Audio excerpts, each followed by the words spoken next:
All right, I think that's going. Hopefully you can hear me okay.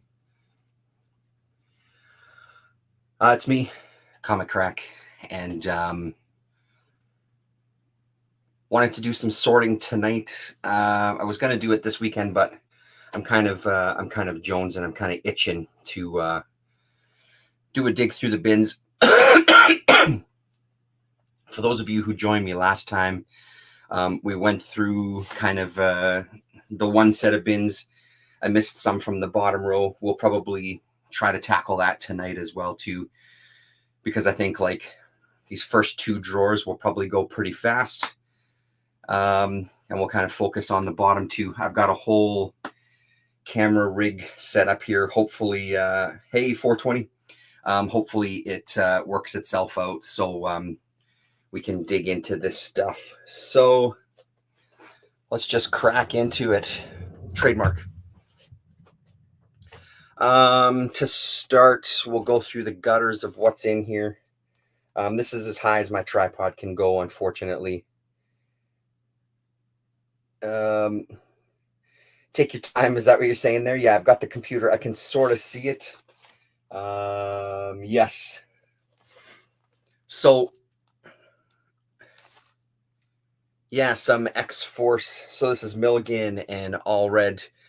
For those of you who know my channel, know that I'm not an X book kind of guy. I don't really like that whole universe, but I do like Milligan and I do like Allred. So what is this? 121 and 122. I've just heard really great things about this run. These are the only two issues that I have. What else is in the gutter here? This Clobberin' Time. This is probably a good candidate, actually. What else is in there? We'll get to that in a second. This is probably a good candidate. I like the art, but the story didn't do too much for me. The art, Steve Scroach and Brian Valenza are the creators on this one. Yeah, I don't think I ever did manage to track down 1 and 2. The art is pretty amazing. It's pretty incredible stuff, but I don't know if this needs a spot in the drawers, so that'll go in the possibly get rid of pile. This ain't going anywhere. I got this one locally. Doctor Strange, Master of the Mystic Arts. This is one of the Fireside books. It's in beautiful shape. I mean, I've got all these stories already in single issues, but it's great to have the Fireside book. Let me know if that focus goes too bonkers at times. I think I've got enough light on things. Let's see what it looks like if I turn on this overhead light as well.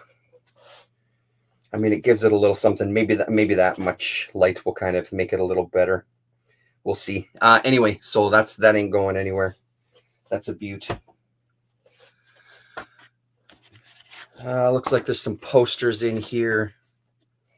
Yeah, so I think I got these from 420. You'll know them. Dan at Mad Cat Comics, I'm pretty sure, is where I got this stuff. So Collider. I think it's the Wake.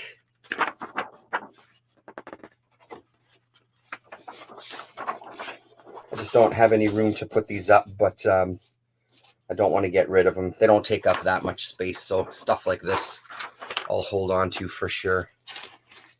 Any more posters down there? Oh, look at this. A Rorschach. Wasn't that a Tom King thing as well? I never read it, but I like that image. It's pretty great. Divider. So all that is staying. Doesn't feel like there's anything else down there. So most of this stuff here is Daredevil, and then we get into Doctor Strange. But this is all Daredevil, and I've kind of like, even though I don't have, I think the earliest issue I have is number 9. I've kind of just labeled them by 50s here. So number 1 to 50, 51 to 100 in this section. 101 to 150 up into here, and etc. And then there's random stuff. I've also got some reprint stuff, True Believers stuff of Daredevil. So Yellow, excuse me, yellow costume featuring Spider-Man. The Purple Man issue as well too. And then this is the earliest issue I have. Yeah, so number 9 is the earliest one that I have. Bought from Wally some time ago, back when he was still at Thirsties, but quite a long time ago. So one of the early kind of big books that I bought. It's in beautiful shape. And then I've got, so from 9, I think I've got all the way clear to 300. I don't think there's any missing issues in that. So we won't go through all of them, but that's all Daredevil stuff there. I'm going to see if I can move you over without causing too much chaos.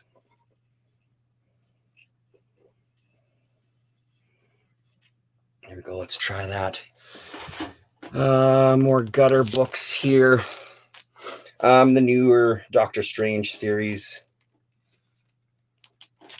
here. Yeah, so that's just the, I guess that's the Marvel's preview, the Marvel preview.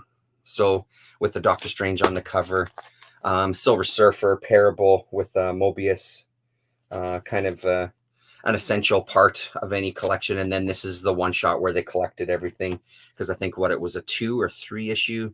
Can't remember if it was a 2 issue or 3 issue miniseries with Mobius. Oh, 2 issue says right there. That ain't going anywhere. Comics interview with an interview with Mobius himself, talking about working at Marvel. Looks like some Haunt of Horror, H.P. Lovecraft, so Richard Corbin stuff. A 3-issue miniseries. 3 of 3, but it feels like there's only 2 books in there. Oh no, there's all 3 in there. So that's the 3-issue miniseries. Huge Corbin fan, if you don't know. The first appearance of the Eye of Agamotto, ? That's this Dark Shadows book. The Eye of Agamotto from Doctor Strange makes an appearance in here. It's called that anyway. I can't remember exactly what it looks like. This is an older book. I've had it for quite a few years, but once I found that out, I had to track down a copy. Variant cover of some such book, sort of like a Banksy kind of ripoff. Yeah, I don't even know what the book is. I don't know if I've ever actually looked at it. So this can go in the pile for sure. To leave this place. More Doctor Strange from this newer series. Lefty Blues, how are you? Dark Shadows would be on when I came home from school in the 70s. Amazing. That's the newer series. I'll be keeping that even though I'm done reading it. I'm not carrying on with it. So this is The Amazing Spider-Man Legacy number 850 with a Bruce Timm cover. There might be some trad more in here. That's why I have this book. Another divider that can come out actually too. Don't actually need the dividers in these. They do pretty good. Yeah, so here's Venom 150. I think Tradmore is in this book as well. And is that Stoko on the cover there? So all those are staying. Tradmore again. So all new Ghost Rider. A couple of issues. We all need a tad more of Tradmore. Yeah, absolutely. 3 and 4 of that series. And then The New World by Mr. Moore again. Pretty great series, this 5-issue. Heather Moore on colors, Clayton Cowles, Tom Mueller, Alice Cott. Yeah, pretty good stuff, man. Pretty great. I fucking love Tradmore's art so much. Let me make a pile so shit doesn't get destroyed here. Posters there. There we go. On this side, Daredevil 251 to 300. Got some Daredevil annuals, giant size, etc. And then Daredevil Volume 3. So this was a fantastic. Was this Mark Waid at this point? Yeah, Mark Waid at this point. Marcos Martin. I think I've got all of kind of like the first, what turned out to be the first volume, because then didn't they move the character to San Francisco, possibly, if I remember? And I might have a few of those issues, but I never did complete it. I was really digging this book, though, when it was coming out. So that's staying. So that's all that volume there, including some annuals. Yeah, it looks like I did get some volume 4. So Wade and then Samney came on as well, too, on the art. I mean, again, there was nothing wrong with this. I just never caught up, or I never kept up with it. But I was enjoying it. Daredevil End of Days. Sort of like I guess the what if type of thing. I don't know if this is kind of Bendis, Mack, Jansen, Sienkiewicz, Hollingsworth. I don't know if this is kind of like in the official canon of the character or anything, or if this is kind of like a sideline. One of the things I did make sure to grab, though, was the variant cover for number 3 here with Elektra at Matt Murdock's grave. Nice looking book, that variant. Again, pretty fun series from what I remember. It's been a long time since I've read it. And then it's Daredevil Various. So there's things like Marvel superheroes featuring Iron Man and Daredevil. So for those first 8 books, the ones that I'm missing, the ones that are going to be kind of higher ticket prices, some of those appeared in a bunch of other places. They got reprinted. We'll see some more of that in the next drawer as well. So it's made it kind of easy to get to pick up some of those early stories and have them in the reprint instead of kind of trying to break the bank to get the actual issues. Daredevil and the Punisher. 420, didn't you just show this? Frank Miller and Klaus Janson. I think that's a, what's his name? Shaolin Cowboy. Jeff Darrow cover there.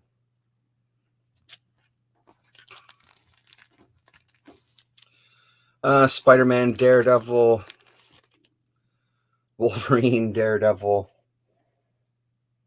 Daryl D, how you doing, man? Not something I'd kind of go for, but when you're trying to get kind of, when there's stuff with a character you like that's cheap, it's hard to say no. Daredevil Chronicles, I think this is Fantico Enterprises. I think this reprints some Frank Miller stuff. I haven't looked at this one for a long time. Marvel Tales with a reprint of an early Daredevil story, Yellow Suit Daredevil.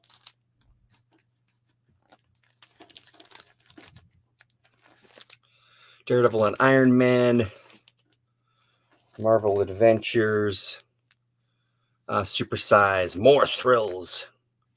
And then just some random what if issues that feature Daredevil. So Daredevil and Captain America. What if the world knew that Daredevil is blind? And then there's a bunch of other ones in there, probably about 5 issues in there. Just some random what if stories. Some Marvel team up stories in a little bundle. Feels like 3 or 4 issues. Again, one's featuring Dee Dee. The Man Without Fear. Bunch of those there. Looks like 1 to 5. I've got them reversed for some reason. Daredevil Yellow. Jeff Loeb and Tim Sale. Fantastic. I saw this has a reprint as well too, like a hardcover type of what do you call it? Those oversized, the Treasury edition kind of things, right? So saw that at Galaxy Comics not too long ago. And then we get into some Marvel Premiere. This is the entire Marvel Premiere stuff that features Doctor Strange. Now we're getting into the Doctor Strange stuff. So this is all complete, this one. Fucking love this early Doctor Strange stuff. And then we have Doctor Strange Volume 1. And again, I finally completed that series as well too. When he broke off sort of 169. It was like Strange Tales 169, but it was just Doctor Strange. And they kept that numbering going until they went back to kind of, till the character folded back into Strange Tales. Oh yeah, Barry Windsor Smith cover. Yes. So yeah, I won't show you all those. I'm sure you've seen those online, but that's that whole one.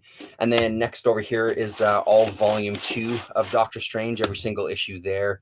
Then there's a bunch of same thing like with the Daredevil, just some various Doctor Strange stuff. So this is Doctor Strange classics, like reprints of that early Strange Tale stuff.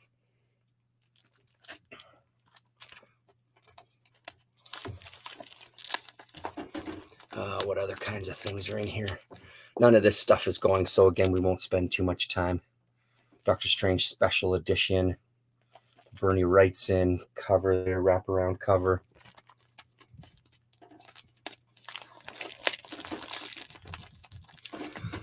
Oh, what else do we got? Giant size stuff. Marvel 2-in-1 issues. West Coast Avengers with Doctor Strange. Some more What If with Doctor Strange. More What If. Some of those can probably be combined, actually. One of these lenticular covers, when they did these kind of homages to the early issues of a bunch of comics, I grabbed the Doctor Strange one because I'm a fucking sucker. Where was that? Somewhere here, probably. Doesn't matter too much.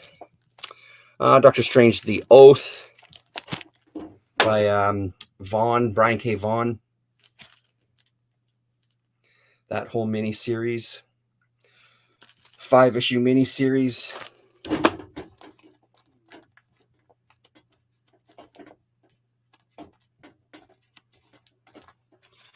That can go there somewheres. Yeah, and then the newer volumes there. Spider-Man Fever. This was a pretty fun one. Brendan McCarthy, Steve Cook. I think McCarthy does writing in the art. Pretty great. I mean, McCarthy has some trippy art, as I'm sure you're well aware. So some of those artists, they're just kind of tailor-made for these kind of books. I don't know what this is. Misfiled somewhere. Oh, look at that. The Amazing Spider-Man, a Mobius cover for variant for number 800. That should probably go there. And then this last little section here is just Tradmore stuff. So the Tradmore Doctor Strange book. The Tradmore Silver Surfer is probably in here as well, too. Yeah, there you go. So all of Trad's stuff that was kind of Marvel related is back there. That's it for that drawer. Gonna bring you down here. Let's open up this one. Sorry for the Star Trek earthquake. Let's keep you a bit higher there. So right off the bat, my family found this for me. I had this book as a kid, this jumbo comic book. They found it for me at like a thrift store or something for like $1 or $2. And as soon as my wife sent me the cover, immediately taken back to my childhood. She's like, are you interested in something like this? So, of course, the answer was abso-fucking-lutely. This is all like Golden Age reprints that are done in almost like this manga type of way with like just one color for different sections and reprinting these old stories and flipping through it. It was a real trip flipping through it because I remember a lot of these. I must have read this a ton of times when I was little. So really, really cool to have like this story here, this Buddy and Booby by Milt Hammer. Really, these goat characters really, and that art style are really kind of etched into my mind. So that was a super cool. This was, I don't know, a year ago or something they found this, but that was a very, very cool find on their part. It's a thick sucker. So it's a lot of fun if you see it out there. I'm sure it's in cheap bins or thrift stores. In the gutters, we got some Usagi Yojimbo. Some of the new stuff here. I haven't caught up on this series. I think 4 and 5 are out now. I just haven't gone and bought them. Space Usagi, which is coming out as well too. The only issue that I have, there's probably At least the second issue has come out, if not the third as well. Not really sure. TMNT and Usagi. I wasn't super crazy about the series. I never did track down issue number 1, but I do have the rest 2 to 5. It was okay, but honestly, I didn't like it as much as I thought I was going to. It was a little disappointing. I'm going to hold on to it though. It ain't going anywhere.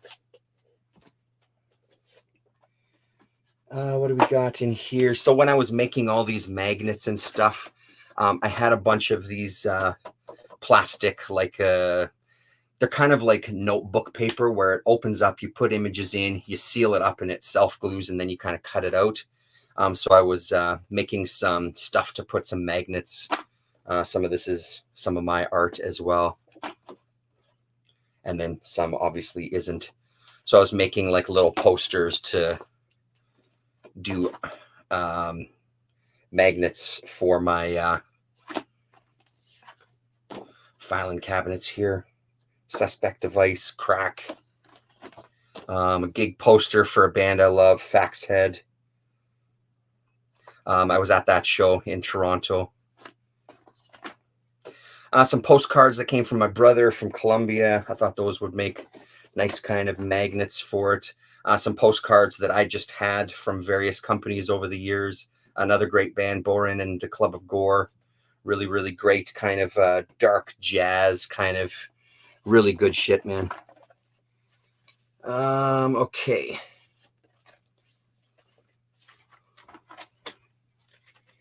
Those out of the way.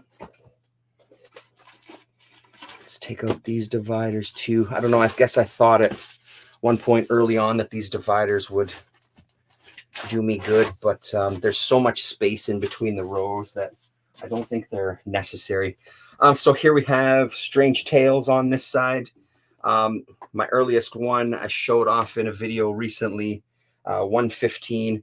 I don't have everything Strange Tales. I'm trying to collect the Strange Tales that have Doctor Strange in it, obviously. But I'm nowhere near complete. There's still a lot that I have, but that's the earliest one that I have, which is definitely one of my prized possessions.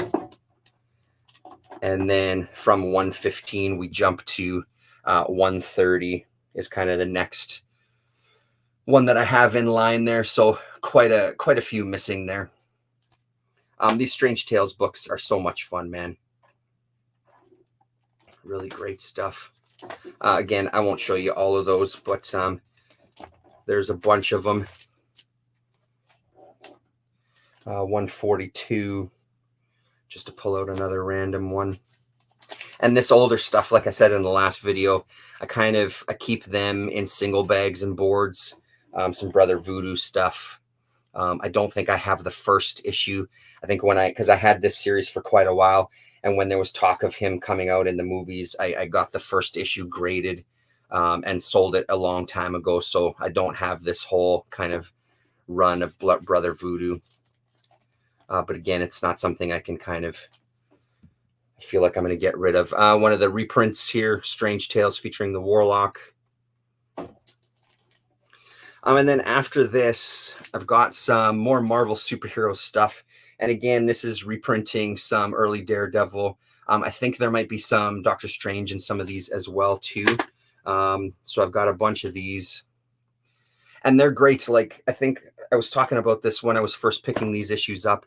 It kind of blows my mind that these reprints are they're pretty much of the era. It's not like they're done 15 years later. They're done only a few years later. So, I mean, you're still getting that old paper. You're still getting that old comic smell. And you're getting these original stories pretty shortly after they were put out originally. Not only with that series, but Marvel Collector's Item Classics. I've got the whole run of this as well. And again, same reason. It's just got some early stories that I think are cool to have in this format. They're kind of these square bound ones. The ones I have aren't in bad shape by any stretch. Some could use an upgrade for sure. But again, some of these are going to have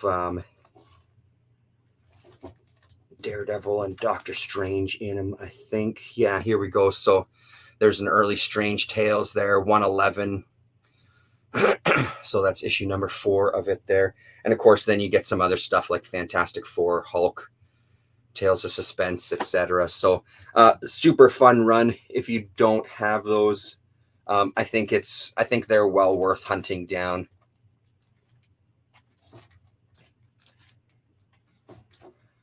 So let me put these back here so I don't make too much work for myself after the stream is over.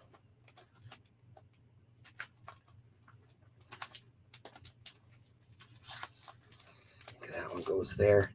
After collector's items classics, I have this Marvel single issue. I've got this as a treasury. This was Alex Ross kind of covers, and then I think he was in charge of kind of getting these artists and writers together to do their takes on some classic Marvel characters. Really great series, amazing artists throughout.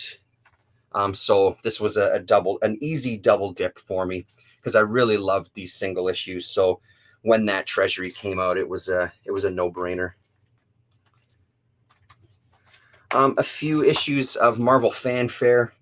P. Craig Russell doing Spider-Man there on the front.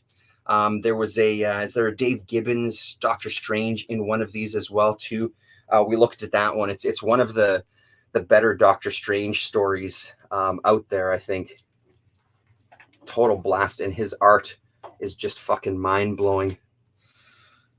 Marvel Legacy 1960s handbook. And then on the flip side is the 1970s handbook. I just thought these were fun. I found these in a cheap bin. Yeah, I think I looked through them once. They went and got bagged and put in the drawer, so I haven't really looked through it since, but I think that's the kind of stuff I'd want to keep as well. Beta Ray Bill, Daniel Warren Johnson. Fun series. My instant reaction is that this is one that can go, but this is one that's going to stay in the drawer because I think it needs some more thought before I just kind of commit to getting rid of it. It was fun. I think am I missing an issue of it? I don't remember if that 5 issue was the whole thing or not. Cage, Brian Azzarello and Richard Corbin. Killer series, man. Like really good stuff. The Marvel Fanfare is fun, Daryl. This one was hard to find, but not nearly as hard to find as Banner has been for me. I've only ever found like 1 issue, I think. So from Corbin's Marvel work. Yeah, Lefty, I do that quite a bit with some of the newer stuff. I'll even pack 5 into a bag. It saves on space. I don't see the need for some of the more modern comics to be singled out. And, you know, it's so much plastic. It's so much bags and boards. It takes up so much more room. So I can cram a lot more in the drawers here when I kind of pack them this way. Such a fun series. Gendy Tartakovsky from Samurai Jack, most notably, doing his take on Cage. Really, really fun if you don't know that one. So that goes there. Curse of the Weird. I think this is all reprints of kind of early Marvel kind of horror stuff and sci-fi. I do too. Put the whole miniseries in one bag. Yeah, that's what I do. Banner is simply an incredible read. Awesome, Daryl. I can't wait to get my hands on the whole thing. I know I'll find it eventually. I just sent in a bunch of comics to my comic shop or Lone Star. They got them already, so now they're just in the process of having a look through the books and kind of getting the grades to see what I'm going to get back as far as trade value goes. So maybe I have a look on their site to see if they got Banner. Elektra Blackman and Del Mundo. Love Del Mundo. This is a really great series. Another one I was getting when it was coming out. So it's been forever since I've read it. But is it Mike Del Mundo? Is that his first name? Killer artist. Did Weird World as well, which me and my son were reading. He's got it upstairs in his comic boxes. Yeah, Del Mundo was real hot there for a minute, it felt like. Canadian too, isn't he? If anybody in the chat knows. There's the rest of that. Just going to get some water here.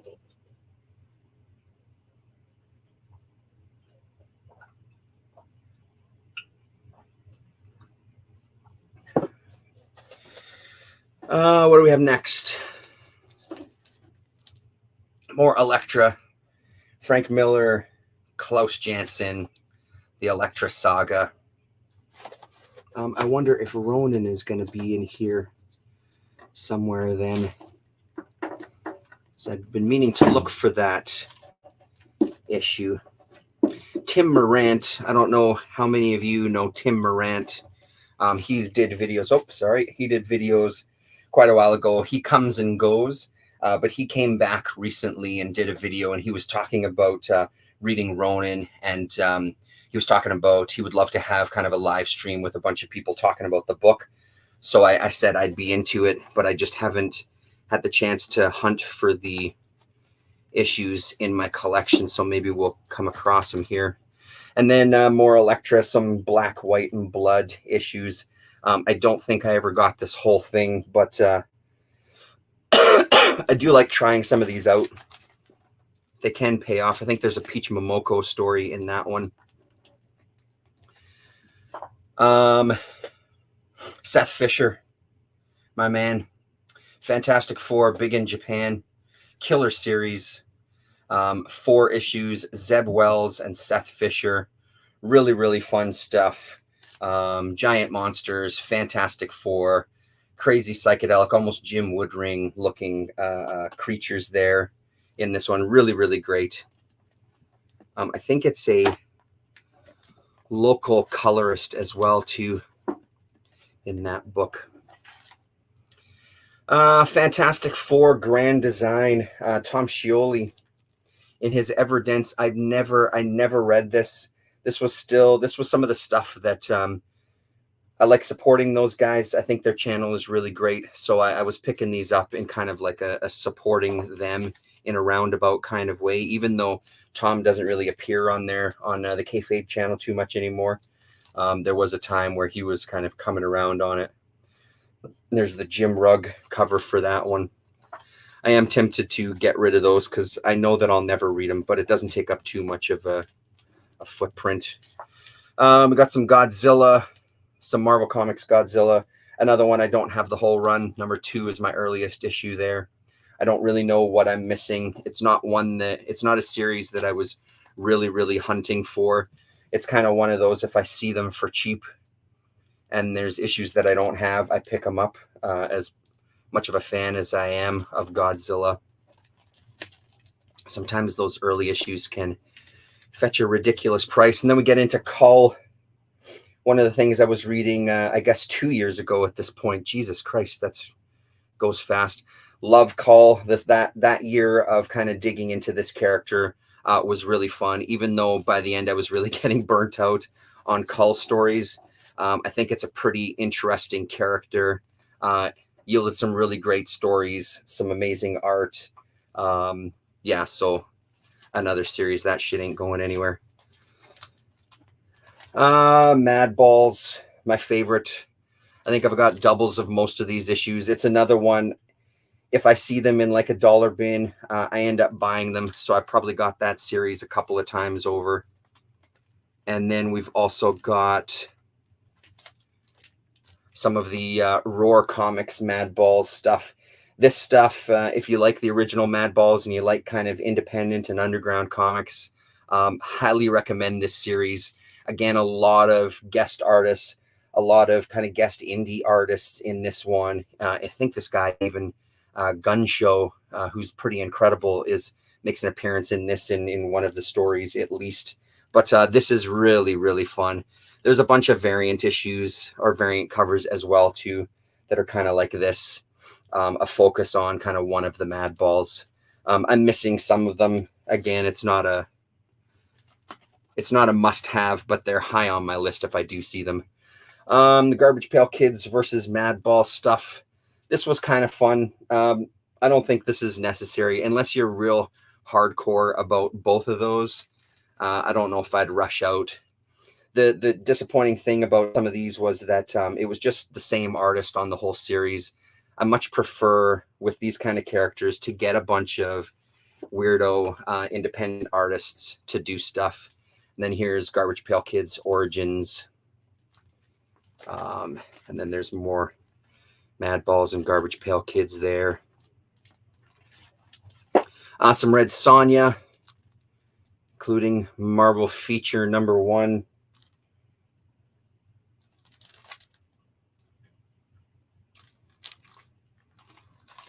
The rest of that section is Red Sonja. Then we get into some Ren and Stimpy show stuff.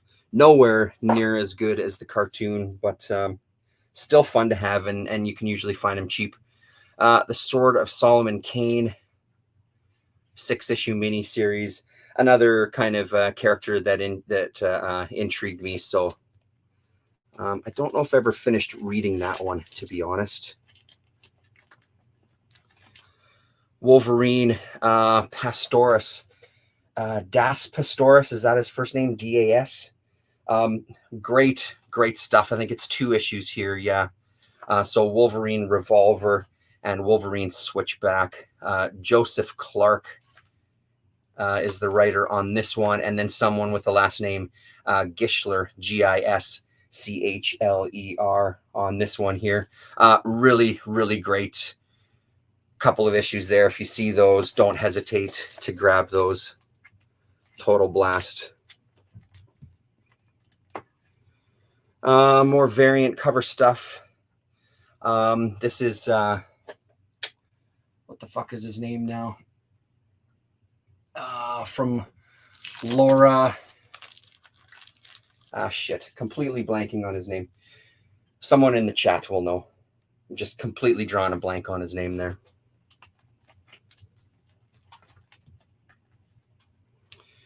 Wolf, Maria Wolf, is that her name? Women of Marvel. Love her art. I don't think she's done many interiors, mostly covers. Some of these Marvel voices, this heritage stuff, indigenous stuff. Guillaume March. Yeah, thank you very much, 420. That's the guy. I really like that stuff. I think presenting the characters with different writers and different takes, I think, is pretty cool. These are great. These DNA covers. I like his style. Yeah, they were cheap variants. Ghost Rider. This was a fantastic one-shot as well, too. But I don't think it continued past that. This looks like this is just a bunch of stuff. So an Alien variant. Amazing Spider-Man skating on thin ice. Is this McFarlane on the cover? But does this take place? Wasn't there something in this one that was Winnipeg specific, or was it just Canada specific? I don't remember.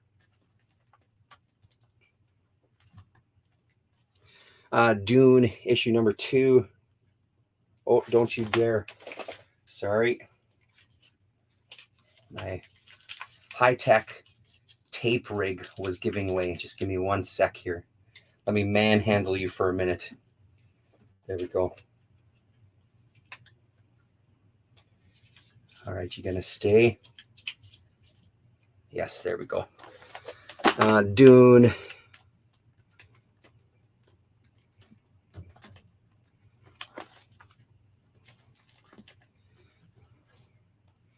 Eternals behind the scenes. Yeah, that can go. Fucking Eternals, Jesus Christ. Friend Hebbeck destroys the Marvel Universe. I think, like, I'm being a bit harsh on it, but I think I got that one because it's, is it kind of pencils and inks from this series, and it's an artist that I really dig. Again, drawing a blank. Ghost Rider with some Corbin art in it. Never did find too many of those. Another variant. Marvel Age, King in Black, Marvel Voices, Indigenous Voices. This was a pretty good series. So that one can go in that pile there. For sure. What else do we have here? More various stuff. Some more. So David Mack Marvel Voices. Let's take out a few of these. Yeah, more Marvel Voices. Oh, yes. Jeffrey Vereggi, I think is how you pronounce the name. I love his art. I know that people, there's also a strong hate out there for his art, but I don't care too much about that. I think his stuff is pretty fantastic. So I got a bunch of issues I found locally here where he did covers and stuff. Again, another artist where I don't think he ever did any interiors. It was just covers for a little while. What else? Just some other random things in there. And then we get into icon stuff. So got some Casanova, Matt Fraction, and Gabriel Ba. This drawer height sucks for going through, so we're going to go a little faster here. The Criminal series, another one double dipped on. I've got all the single issues of this early Criminal stuff, but then I've also got the hardcovers. So these kind of stay tucked away in here. Love it. If you know my channel, you know that was my kind of introduction and where I fell in love with the Brubaker and Phillips team. Honeymoon is over. Not that I dislike all their stuff nowadays, but it's not. I'm not as excited about them as I once was, for sure. Another one of my favorite, The Damned. This is Cullen Bunn doing this. If you know the Miller's Crossing by the Coen brothers, this is sort of kind of that. It's kind of that story, except he's dead and there's demons. This is a really, really fun. I think this was my introduction to Cullen Bunn as well, too. And then he did a second volume of The Damned as well, Prodigal Sons. I remember this one not being nearly as good as that first series, but this good shit. Yeah, man, Miller's Crossing is one of my favorites. Incognito, the single issues of this one as well. Another one of my favorites, The Killer. Been getting it since this first series came out. I know that we don't have everything in English over here. I haven't seen the movie yet either. I am very curious to see the movie. I know that it's not going to be as good as the book. I'm well aware of that, but I want to see it anyway because I really love the comic. And I've collected every single series that's come out. I think we're getting into some Epic Comics. A1 issue number 2 or book 2. Anthology there. Blood, J.M. DeMatteis. Really fun miniseries, that one, if you don't know it. The Boz Chronicles. This is the kind of stuff that can probably go to because I wasn't too big of a fan. I don't think I ever finished reading it. It's some of those books you find for cheap, but some of the ones you find for cheap aren't exactly ones that you can kind of get rid of. Coyote, a bunch of issues of Coyote. Yeah. More issues there, including this one, which is what? This is the first Todd McFarlane, I think, in this issue here. Coyote number 11.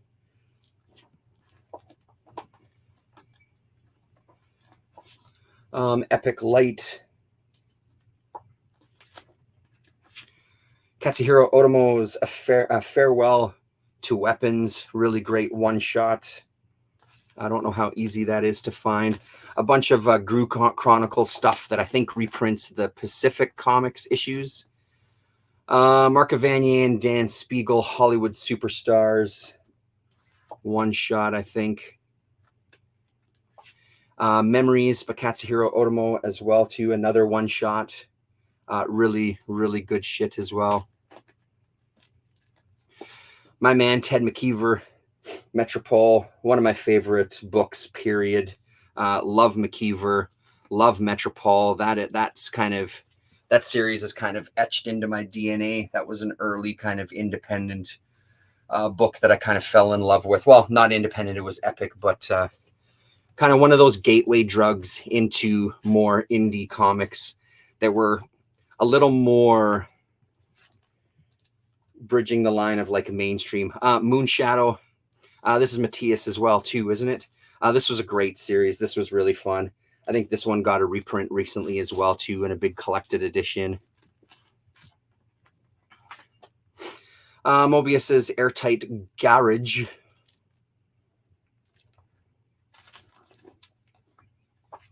The Elsewhere prints. Stuff there. I think that's the stuff that's Mobius in name only. I don't think there's any actual Mobius art in them. More Ted McKeever. This is Plastic Forks. I think this came out just before Metropol, I think is the order of these. But again, really early stuff. And his art is fucking amazing in that too. I'm going to slide you over here. Take off this hoodie.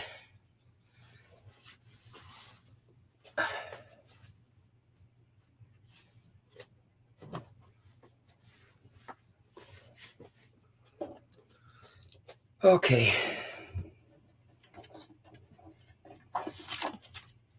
Yes, 6 from Sirius. Mention Gulacy. Incredible stuff. The art in these are just spectacular. This is one that when I've seen it out recently, I've been buying it again just to have doubles. I'm trying to put a collection. I'm trying to put a run of it together for Rasa as well too, for a future comic gift. Starstruck in various forms got reprinted, and new stuff came out, and color versions came out, and I always loved the art of this. Kaluta doing art, Elaine Lee writing. Stray Toasters, more early stuff for me. I didn't have these issues. I had like the collected edition though. So these single issues are kind of more recent, within the past few years. I think I've got those. Transmutation of Ike Garuda, Elaine Lee and James Sherman. Amazing little series.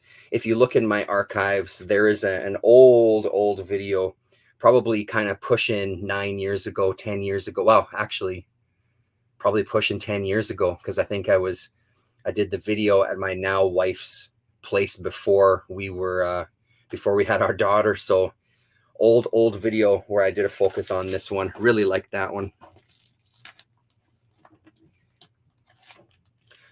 Blue Comet, which is Craig Storman's company.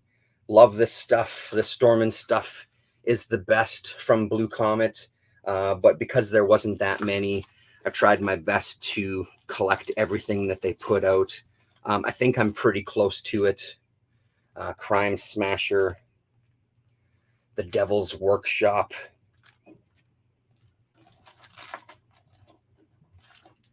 Yeah, Life Brigade. This is some Storman stuff in these Life Brigade issues. And you will see in the next drawer. Well, I've shown it before. I don't know if I'll show the original art, but I do have a Storman page from one of those issues there. The new Power Stars, Outlaw Overdrive. Some of these are god awful in not a good way either. Anyway, so that's the rest of that. A bunch of Michel Fife's Copra. Numbers 13 is my earliest. I had kind of collections of these as well too. I wasn't loving it, so I think they eventually went away. But these single issues aren't going anywhere. I think it's amazing work. His art is really beautiful. I just wasn't heavy into the story. Some of these came from Damien actually in Portland as well too. Let me put this in here like so. Just some random stuff. Micra miniseries, looking very 80s.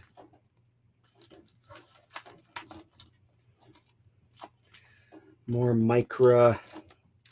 Harry Harrison's Death World from Adventure Comics. I think these were pretty fun. I haven't read these in a long time. Kind of pulpy. Yeah.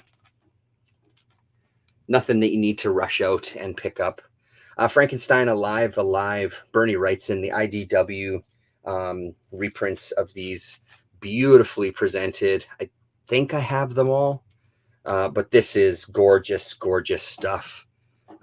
Very much worth your time. Oh, more Garbage Pail Kids in the wrong spot here. With a Peter Bagge cover on that one.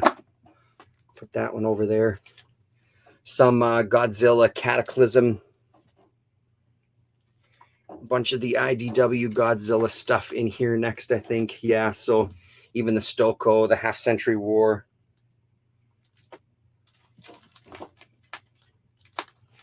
More Godzilla. Mountain Head. Some Samurai Jack issues. I'm going to flip through these pretty quick. I need to sit down. My back is starting to kill me here. A bunch of TMNT. And then at the back, a bunch of these TSR comics, which are, TSR is a gaming company. They did a whole bunch of comics that were like these game modules as well too. Each issue came with its own game. Some of them had like characters you'd cut out from the inside front cover, and there would be a game board in the middle, and then there would be a comic book as well too. They usually were kind of mini series. So there's a whole bunch of those. And because I'm a big gamer as well too, you can usually find them for pretty cheap. So I have them more as like a novelty. I think there might have been one issue where I actually played the game, and it wasn't anything too special. It wasn't all that great.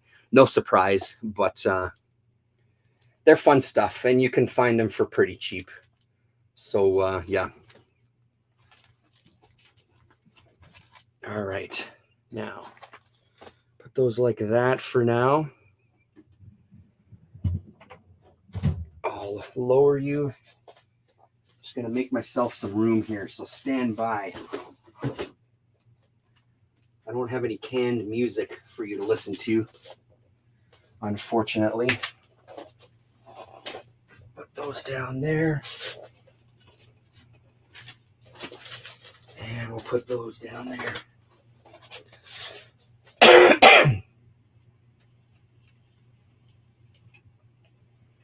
All right.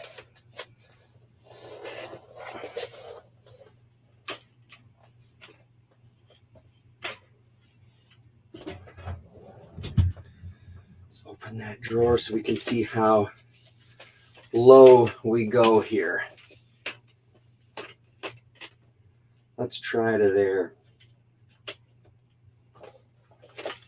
So this drawer is mostly undergrounds. Mostly underground comics in this drawer here.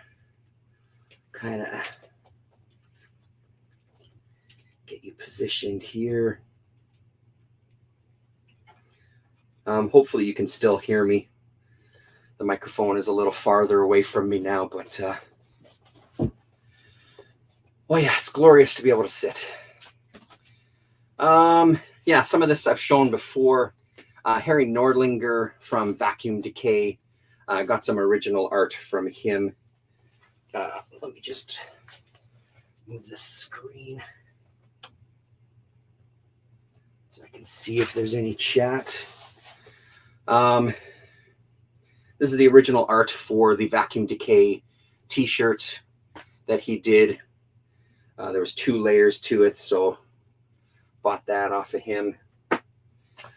Here's the Stormin page from Life Brigade. Huge shout out to Colin Blanchette for picking this beauty up for me. He was at a convention, and the guy from Ad House Books, whose name I'm blanking on right now, he was selling some pages, and he had a bunch of Stormin stuff from Life Brigade. And then here's my Caldwell page from Inner City Romance. I've said it 10 million times, so I guess I'll say it 10 million and one. Inner City Romance is the underground comic series that I always recommend to anybody wanting to know what some good underground comics are they can read. So really excited to own a page. Bought it directly from Caldwell. He's still around. He's got a new graphic novel coming out in March, I think, through Fantagraphics. He's got a number of Instagram pages, or I guess accounts, I guess. One that's, I think, for his painting, one that's more kind of focused on his comic art. And does he have a third one as well, too? I don't remember. He's got 2 or 3 different accounts, though. He didn't have a ton of pages left from Inner City Romance, but this was one that really spoke to me. In here we have Sean Schofield's art, a page from his Human Remains book. Still missing a few issues of Inner City Romance. Hey, Daryl. Okay. I'll keep my eyes open. I end up seeing them. There was also a collection, a softcover collection of all of them that I think you can probably find pretty easily online. This is great. I love Schofield's art. I guess a little bit of a teaser. He's a guy that I ended up kind of interviewing through email that's going to appear somewhere at some point. I haven't actually transcribed all of the files. He ended up sending me a recording back, answering a bunch of questions that I sent him through email. Very, very kind of him. So I got to get to work on that and get that written out. I know there's some AI programs. I started playing with one of them that Colin had sent me. I think it's called OpenAI, where you can upload the audio file. So that'll appear at some point. Yeah, I did a couple of interviews through email, and the other one I won't talk about yet. We'll wait because it's going to appear somewhere pretty darn soon. But I'll wait to kind of reveal the big reveal on that. This is one I picked up recently, Eternal Comics. Another one from Dan at Mad Cat. Yellow Dog, an issue of Yellow Dog, number 23. Jesus Comics. Speaking of Inner City Romance, I think I have maybe 4 copies of this particular issue. It's my favorite issue out of the entire Inner City Romance run. This is issue number 3. It's one of the kind of just best comics I think I've ever read. Really highly, highly, highly recommended. Yeah, out of any of the undergrounds, if you find one issue, find that one. Moo, this is just some issues that I've gotten recently, some undergrounds I've gotten recently that I just haven't filed away. Captain Guts. This one I've had for a while, actually. I don't know why this one is out, but Mean Bitch Thrills, Spain Rodriguez. Easily my favorite Spain Rodriguez cover. I think the way he draws women is exceptional. I love all the kind of sort of Wally Woods, sort of Kirby, sort of Ditko type of tech in the background there. He was great, man. I bought this in 2016. So for a while I was doing this. I was copying the text from Comics Joint and gluing it to the back of the backing board for the comic itself. Which I know some people are probably going to yell at their screen about, that the glue is going to do all sorts of stuff to the comic inside. I don't care that much. I did it anyway. It just gives a little bit of history. Sometimes it'll talk about, in this one, there are 2 printings of this comic book, and it tells you kind of, in this case, they're considered indistinguishable from one another. The first printing was 15,000 copies, and the second printing was 20,000 copies. So 35,000 copies of Mean Bitch Thrills are out there. Again, another one that's highly recommended. Spain Rodriguez was the guy. There's a really great documentary on him as well that I would point you to. These are jam-packed. I've got so many goddamn underground comics, and then they're also in they're also up in racks that are up on the walls too. Not an underground, but a hell of a good book for art.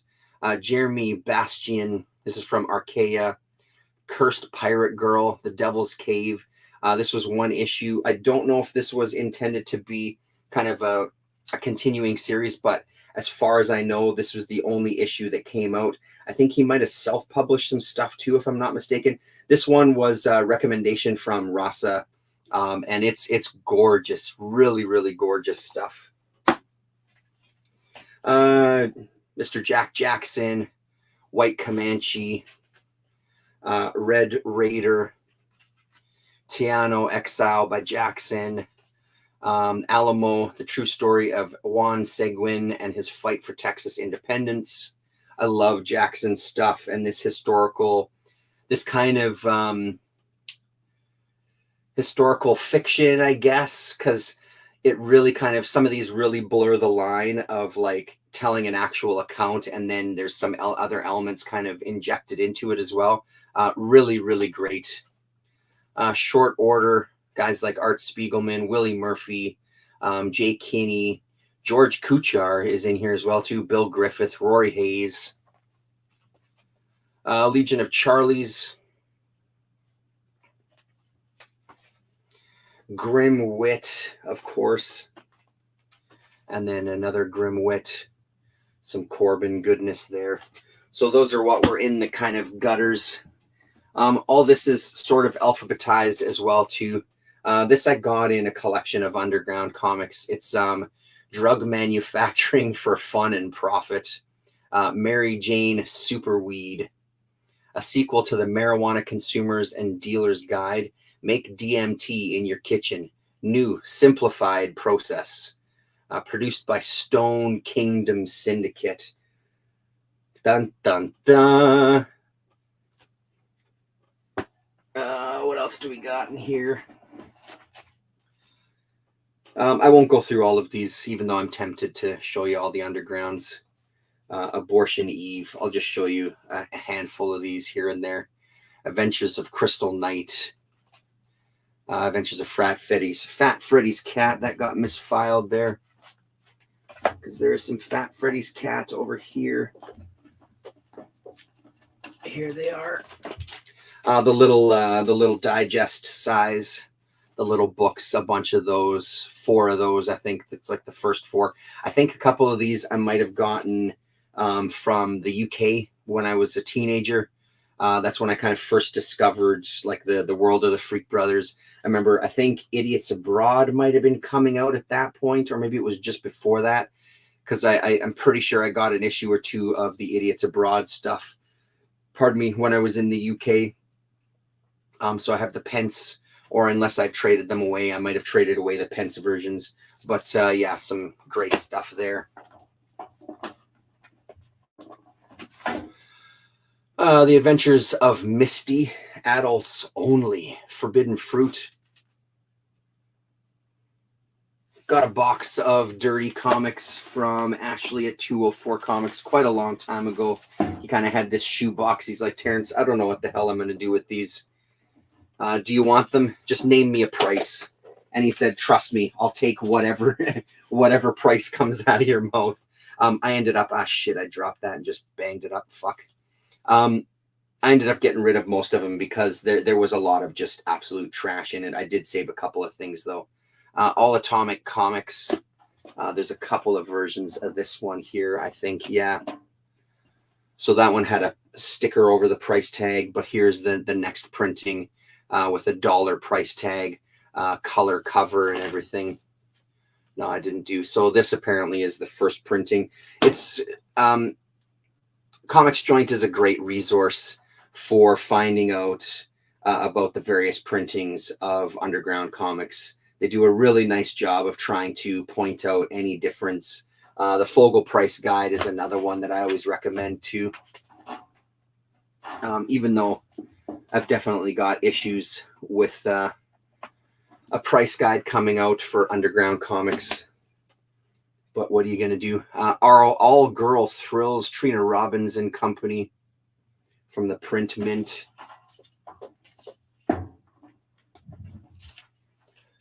This was the Underground Comics series. This is Armageddon, which then got its own series, which I have right after it. So there's Armageddon number 2. And then I think number 3, yeah. And then Armageddon number 3.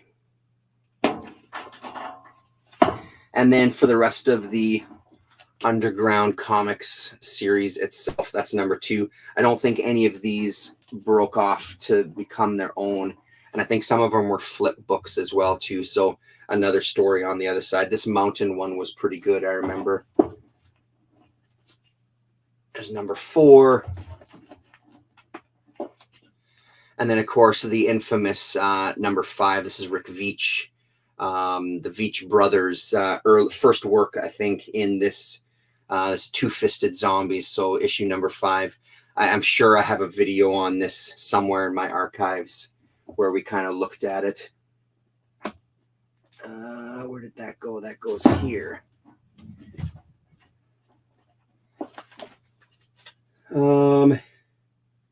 Amazon Comics, American Flyer.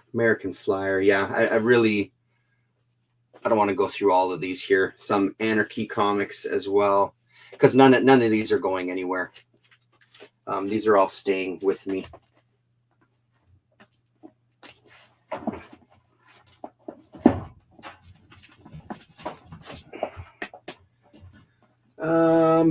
Pull out a couple of interesting ones as we go through, though. There's Anomaly, some more Richard Corbin. Armadillo. These are fun ones. Barbarian Comics. These are pretty great, these anthologies. One of them has a catalog in the middle as well, too, which is pretty cool. It's nice to see, kind of, always nice to see what was being sold, and how much stuff was. That's always kind of fun. S. Clay Wilson. This is Barbarian Women, issue number 2. S. Clay doing his fucking damnedest to just be grotesque and dance on the page. It looks like an absolute mess. I love the way that looks on camera, actually. Looks like a fucking disaster zone. That's killer. Another one, I was looking for this one too when I was thinking, when I did that Daryl's Tag video there, I was thinking of this Basil Wolverton mini as well. I was going to show that off, but I couldn't remember where I put it, so there's that one. An addendum to that video. The Bernie Wrightson catalog, NYCA Gallery from 1977. So I guess a show where a lot of his stuff was going on sale. So this is kind of a catalog of what was at the show.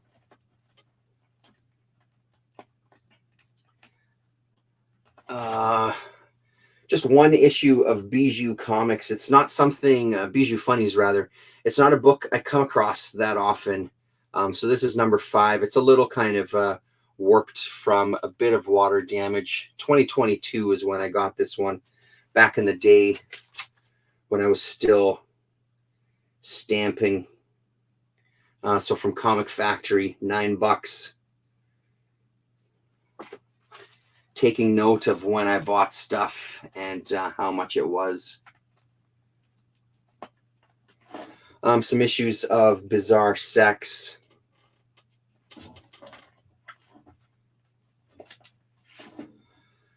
Boogeyman Comics, Rory Hayes. This is issue number 3.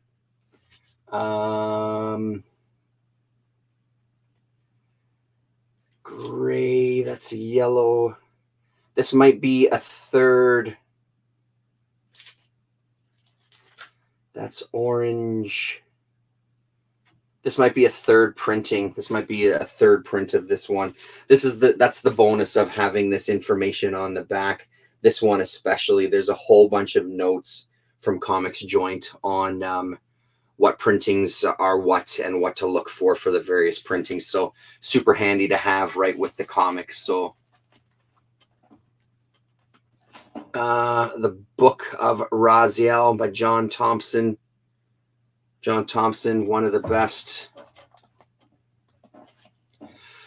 Brain Fantasy with a Shub cover that's very reminiscent of a Wolverton. Very reminiscent of a Wolverton cover.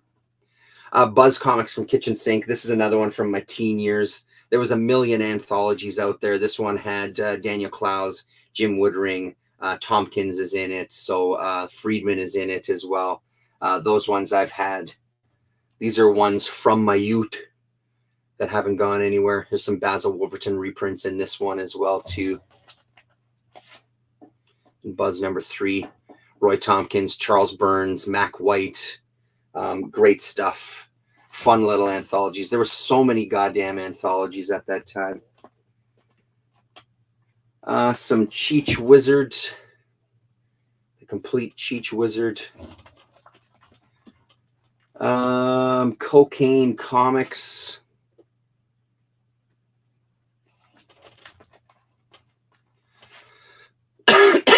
Excuse me. Color. Another mini comic there. Some Death Rattle. Oh, that has some Art Spiegelman in it. This one, I think. Cover Up Lowdown. I think this has some Spiegelman in it. This issue here. I can't remember. And then the first Death Rattle volume, which was 3 issues, with some Corbin on the cover there. These are really great. I don't know if you have these, Daryl, if you're still in the chat there. Have you managed to find these early Death Rattle books? Pound doing a cover there. And then issue number 3 of Death Rattle. So like I said, this first volume of Death Rattle just went to 3 issues. And then there was 2 other volumes. Volume 3, I'm missing quite a few issues. I think volume 2, I'm only missing a couple, including issue number 1. So issue number 2 is my earliest of that. Death Rattle. Another one of my favorite guys, Ted Geisel. One of those love him or hate him. People kind of love or hate this guy. I think he's got a really fucked up kind of style. His books are pretty fun. Yeah, this is called Demented Pervert.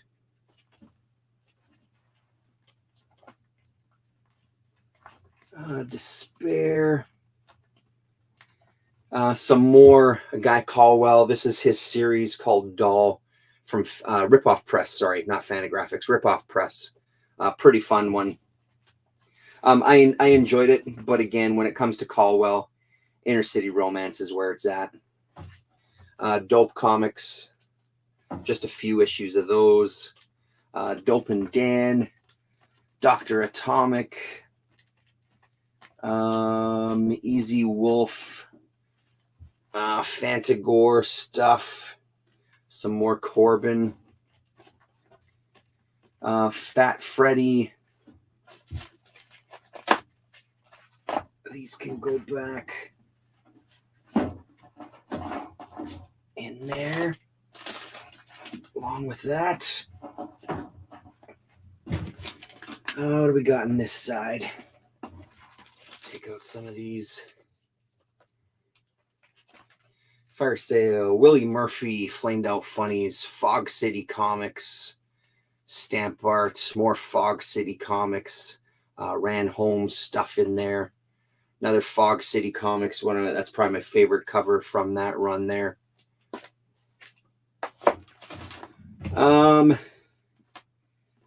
FFF, a whole bunch of Freak Brothers. This kind of whole section, it's about this deep. It's all Freak Brothers. I've got a few printings of some of the books. For example, this is what, issue number 1, is that right? I've got 3 printings of that one. Some of them are pretty easy to determine what the printings are by just the sticker price or the cover price on them there. Yeah, Freak Brothers number 1 there. I don't have any info on the back, but looks like 17th printing, 12th printing, and unsure what printing that one is. I think this might have been one of the books where the first few printings were not easy to discern. They didn't change enough on them to make it that distinguishable from one another. So, yeah, I've done that with some of the Freak Brothers stuff. I used to kind of keep track on my phone which printings I had. I don't think I have that on my phone anymore in kind of like a notepad. Oh Jesus, here's a really good example. We'll have a quick look at this one too. So this will be issue number 2, a 50-cent cover, a $1 cover, a $1.25 cover, a $2.95 cover, a $3.25 cover, and then a £1.25 cover. So this is one of them, the originals from my teenage years, buying that in the UK. So what is that? 6 different printings of issue number 2. So it can get pretty crazy with the Freak Brothers stuff because they got so deep into the different printings. 17th printing, 9th printing, 10th printing. Yeah, so you can go nuts with those. It's not a priority, but it is fun to have some of that stuff. I mean, I think Freak Brothers is almost like it's almost like the Archie comics of underground comics. It feels like it's everybody's gateway drug.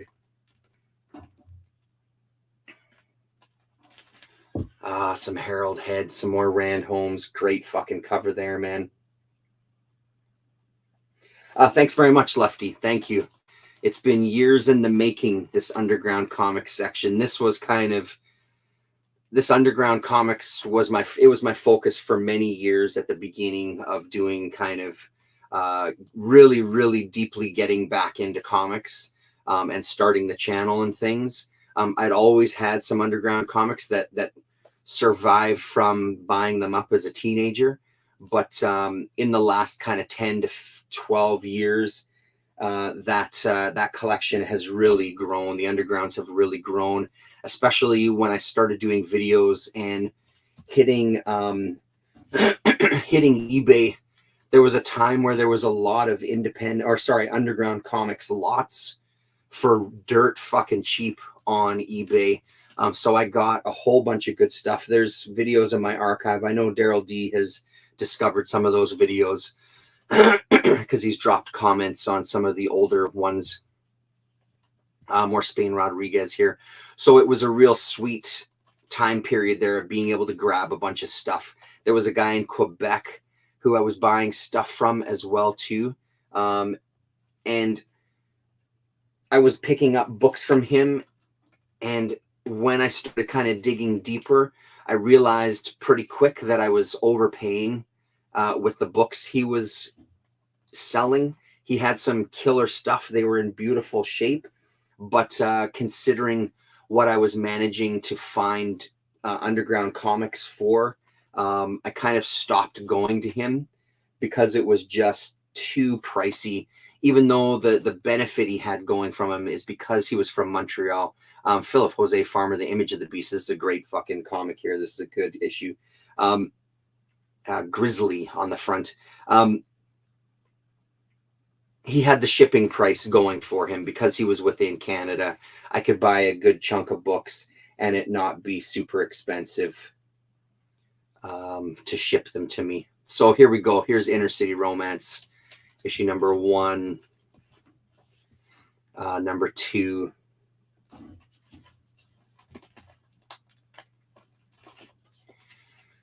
Number 3, number 3, number 3. And then that's the issue that the page I have is from, issue number 4. I'd love to find another copy of this and kind of, or 2 copies of this actually, and be able to kind of put everything in a frame together, like the cover, show the actual page from the book, and then show the original piece as well. That would be great. Let's see if I can find that other copy of number 3 to put with the other ones.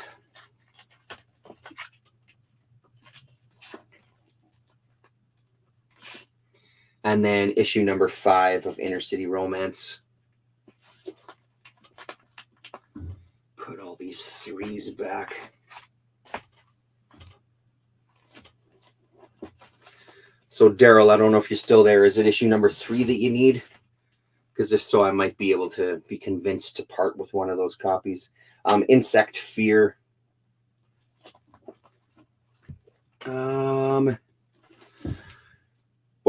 eventually became Barefoot Gen. This is I Saw It, a survivor's true story. Keiji Nakazawa from Edu Comics, which was kind of a sort of underground comic imprint that was kind of coming from an angle of being a little more educational.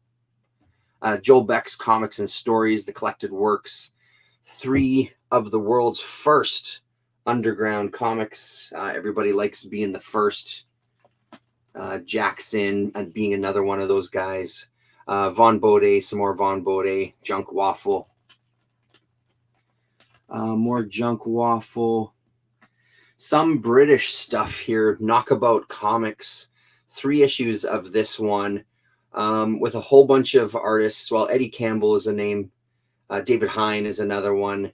But there's a whole Hunt Emerson being another one in here. But it's a good kind of underground-ish anthology. You'll let me know. Okay, Daryl.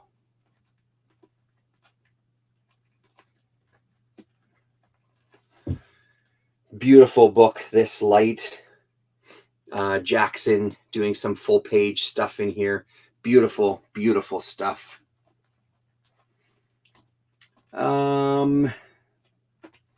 Mickey Rat. Couple issues of Mickey Rat. Number 4 and number 3.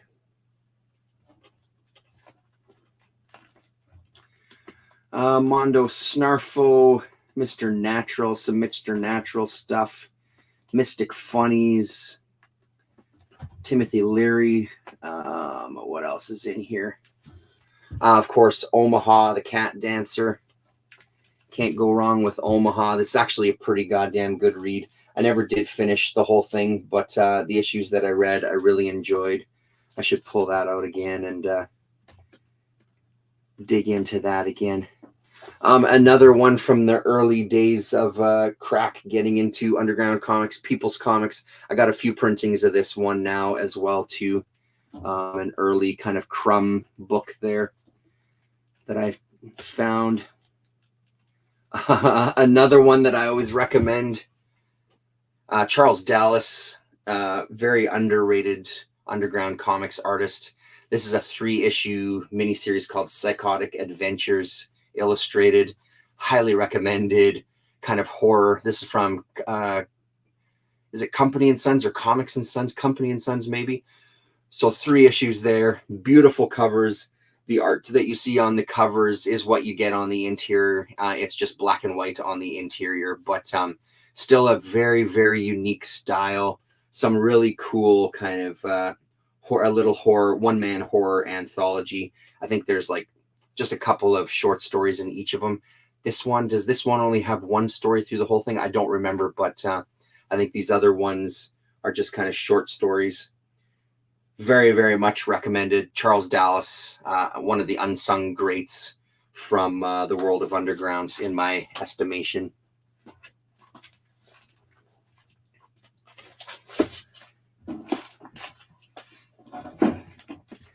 Goes there. Let's slide you over a bit.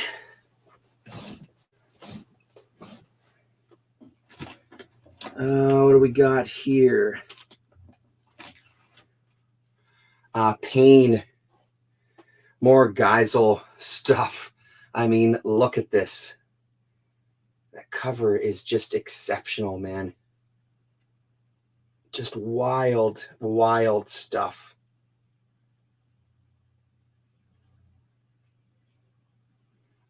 There we go. Maybe that shows up a little better. Yeah, really great.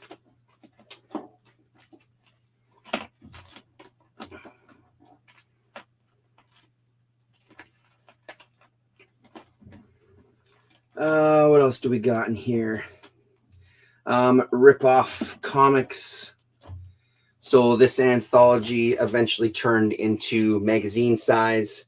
So just rip-off comic stuff. So Wonder Warthog is in here. Freak Brothers is in here. Dealer McDope, etc. So a good kind of anthology of just rip-off comics stuff. And the magazine was really great as well too. I'm still missing some issues from that run. And then Ripoff Comics also had Ripoff Press Inks Presents. So this is issue number 5, Underground Classics, Wonder Warthog Volume 1. They did a Freak Brothers as well too. They did some Jesus stuff as well. 40-year-old hippie. So just kind of collections of some of these books that never really had. I think some of them, I mean, Jesus is maybe a bad example, and same with Wonder Warthog, but I think some of them were kind of just short stories from various collections. So there's number 12, which is Gilbert Shelton in 3 dimensions.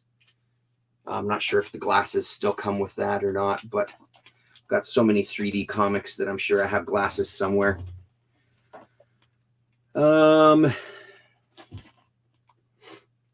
More Geyser, Saloon.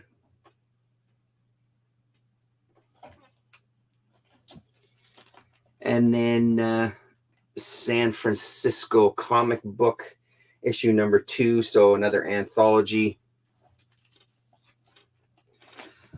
Skipping Show and Tell, Skull Comics, another great kind of classic underground anthology. Slow Death is here as well too, another legendary anthology.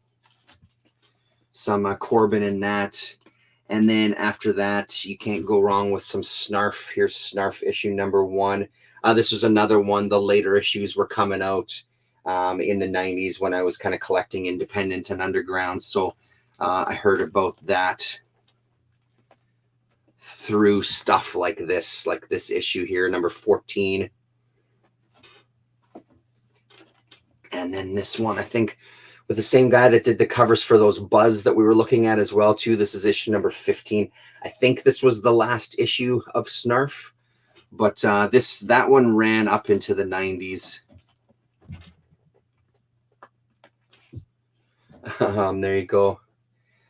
Snatch Comics, some Arcrum number 2 in really, really rough shape from 1969, 3rd or 4th printing. Got it on eBay for $8 Canadian. More Arcrum. Yada, yada, yada. Yeah, and then just this entire row is just more and more and more underground comics.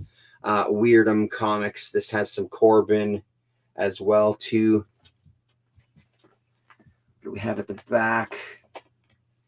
Women's Comics, XYZ, Young Lust, and of course, ending it off on this side is some Zap Comics. We won't go through all of those.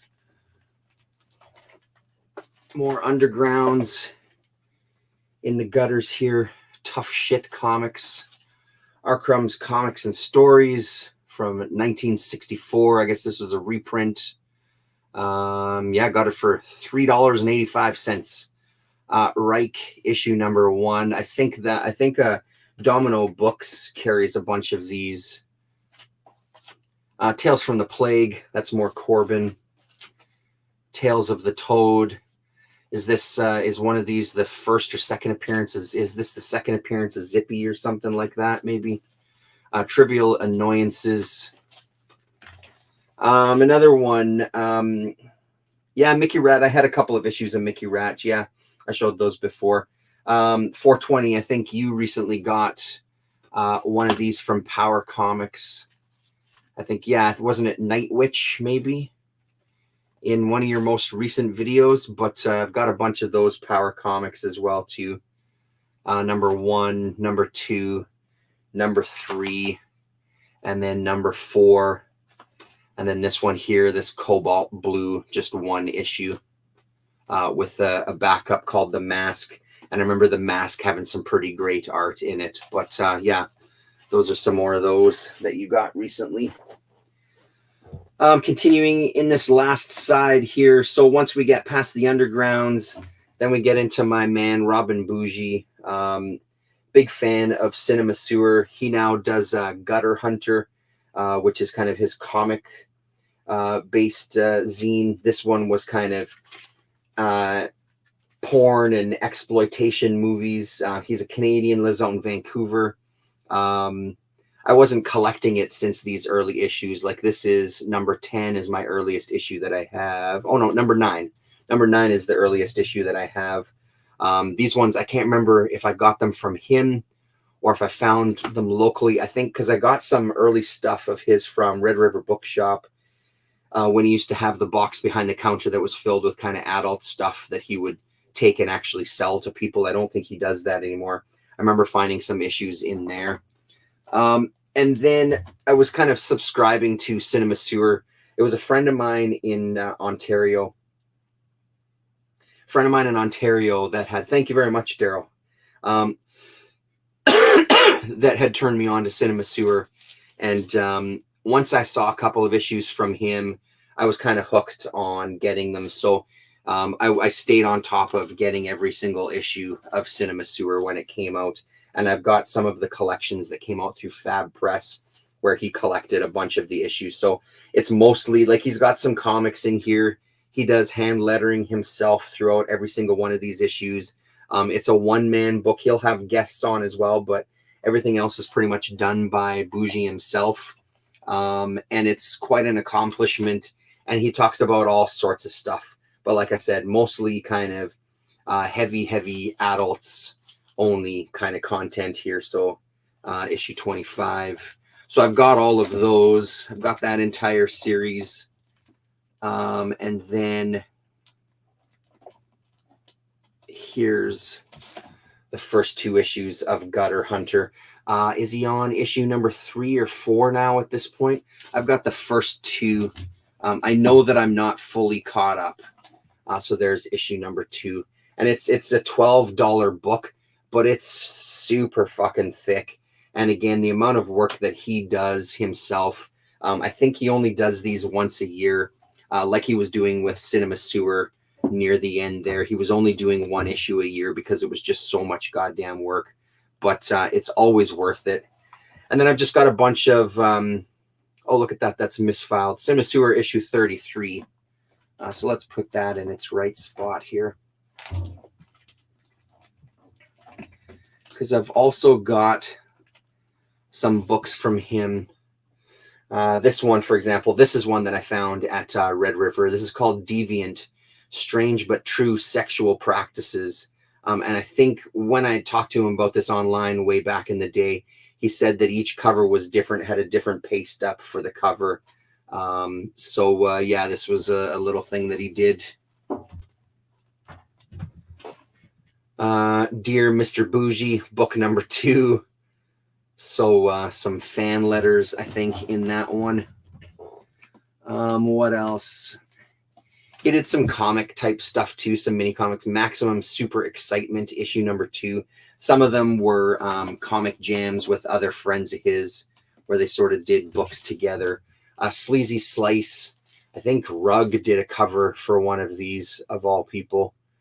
So yeah, this was kind of like a little anthology, Sleazy Slice. Sugar Spread, another book by him. So quite a bougie collection. I've got one of these up downstairs on my wall here. This is when he had his last issue. There was a poster in it, and when I bought it, I asked if I could buy another copy of the poster. And of course he said yes, because who's going to say no to money? So it's 1997 to 2017. So a pretty good run. And this just shows all of the covers of all the Cinema Sewer stuff there. So really nice to kind of have to close off that chapter. And then we've got a bunch of kind of random indie books here. Jack's Luck Runs Out by Jason Little. Pretty great. And then there's a 3D comic, like a stereoscopic comic. So you bring it close to your eyes and you start moving the book away from your face until it sort of kind of layers on top of each other and creates this 3D effect, kind of like the Magic Eye type of stuff, if you remember those Magic Eye posters. Faust, Act 1, Love of the Damned. Isn't there an animated thing coming out soon of Faust? So I got a bunch of those books that I found locally.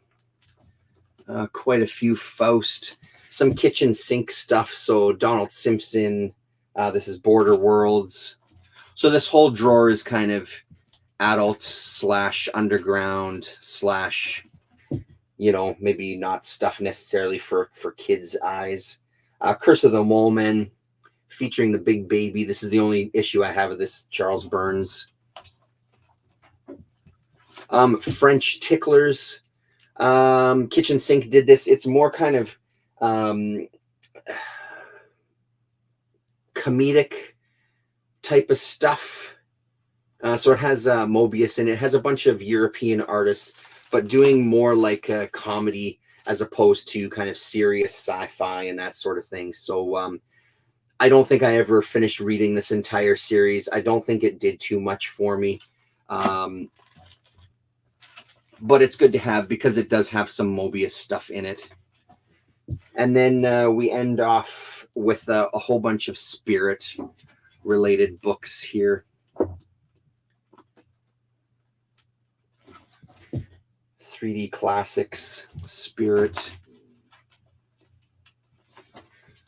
Spirit New Adventures, which these are real fun too. So Alan Moore and Dave Gibbons reunite for a story in this one. Alan Moore and Daniel Torres, Mobius, Bohampton. So some really, really heavy hitters in this series. I actually didn't realize Daniel fucking Torres and Alan Moore. Jesus, I haven't looked at that book for a long time, clearly.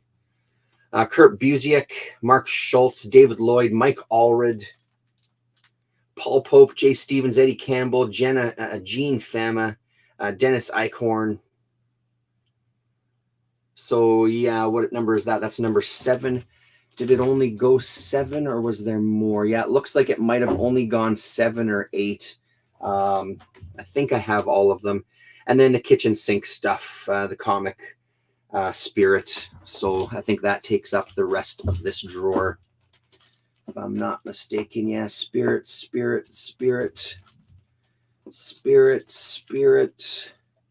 Yes, Spirit all the way to the back until we get another kitchen sink anthology called Twist. Pete Bagg, Basil Wolverton, Robert Williams, Daniel Clowes, Richard Sala, R. Crumb, Kurtzman, etc. I think this only went 3 issues. This 3rd issue, I think I got, like a year or so ago. I think I only recently got this one to kind of finish off that run of Twist. Cinema Sewer goes back over here. Bear with me while I put this dirty, filthy smut away, and then we will carry on with the next row at the bottom. I'll put away those books afterwards. All right, let's lower you.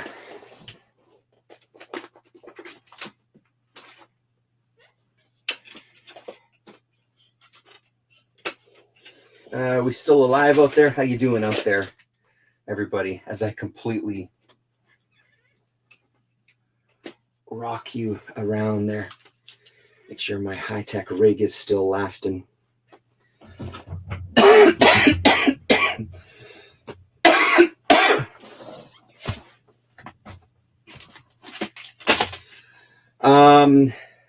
This is a fun little drawer as well too. A nice mix of stuff. So the majority of this is Image Comics related stuff. And then on this side, this first row here, which we'll end on for doing this cabinet, is a bunch of mini comics and art comics and a whole bunch of stuff like that. So we'll kind of quickly dig through some of these. So over on this side, this is a drawer that needs organizing as well too. there's random stuff kind of stuffed everywhere. So this is Reptile House. Anybody who is, yeah, right on, Lefty. Thanks for hanging out. Anybody who's into kind of modern Indian self-published and sort of underground stuff, very, very much recommended this Reptile House. It's a really, really great anthology. Got some really great people working on it. Issue number 9 is the latest one I have. I think there's a couple of issues after that still. Are they up to maybe 12 now or something? I'm not sure, but I know I don't have everything yet, but I've got the majority of it. I'll take out some of these books here just to make it easier to go through. Kaya, so some stuff that I'm reading that's more recent. I kind of have at the front of the cabinets here, just because these are ones that I kind of keep adding to when the new issues come out. Some Nicole Rodriguez stuff. This is Blank Frames. And then The Flowing Path. And then there's another book in there as well, too.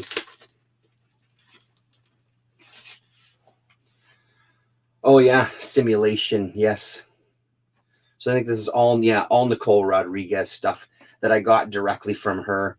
I feel like I might have seen something from her in one of the Reptile House anthologies and really, really dug her style and found her online to buy a bunch of books right from her.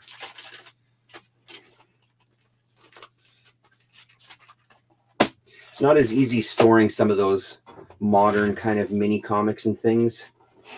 Oh, what else do we got? We got some Animal Castle in here. Melting Pot, Eastman, Talbot, Bisley from Kitchen Sink.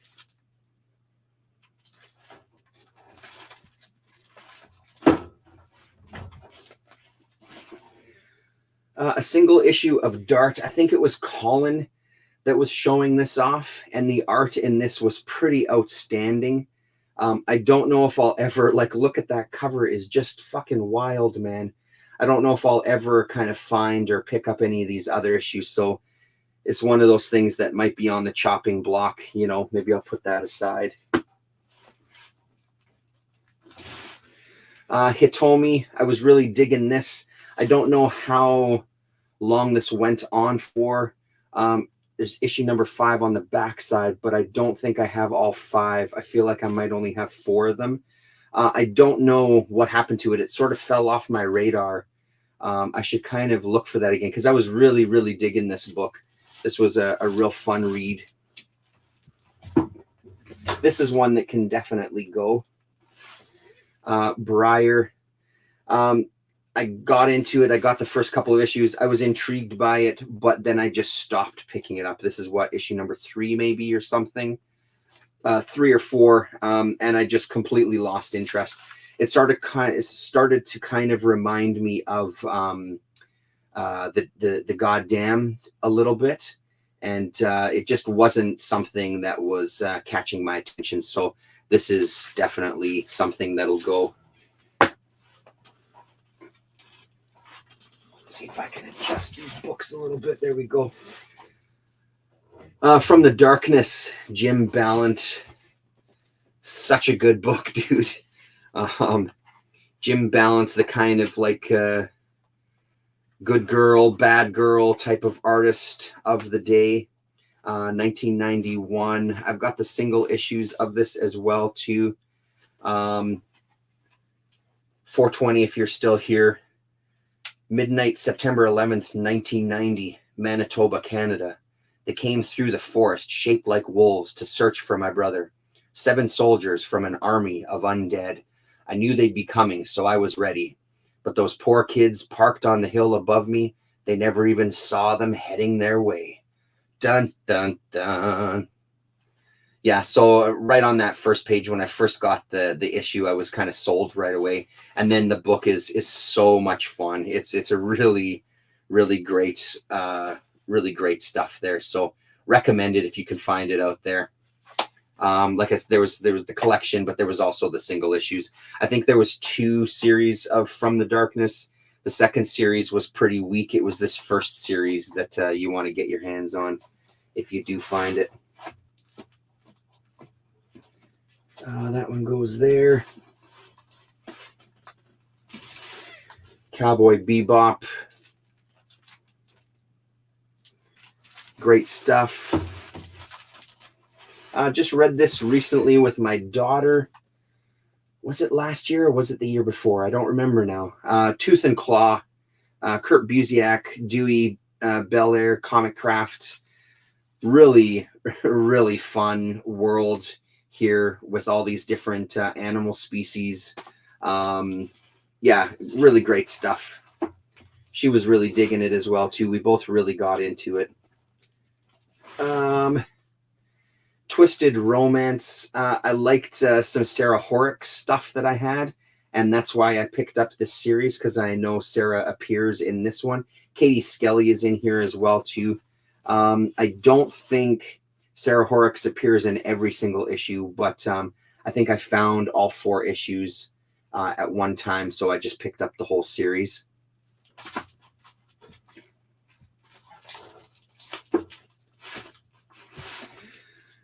Two Moons. I loved this at the beginning, and then it went downhill pretty dramatically as it kind of went on, but it was a really great story. Rasa, Damien, and myself were reading this together when Damien was doing our Sunday chats with us, and this was a book that we'd often talk about. It started off so strong, very, very intriguing story, and unfortunately just kind of lost steam. What is this? Ultra Mega. I didn't go any further than the first issue, I don't think. And then I found this kind of Virgin variant. Ended up grabbing that as well, too. Oh, maybe I'm wrong about that. What's this? Oh, no, here's some more. Yeah, that's still issue number 1, though. Oh, and then it looks like issue number 4. So maybe I do have a few of the issues. I thought maybe I only got number 1. Undertow.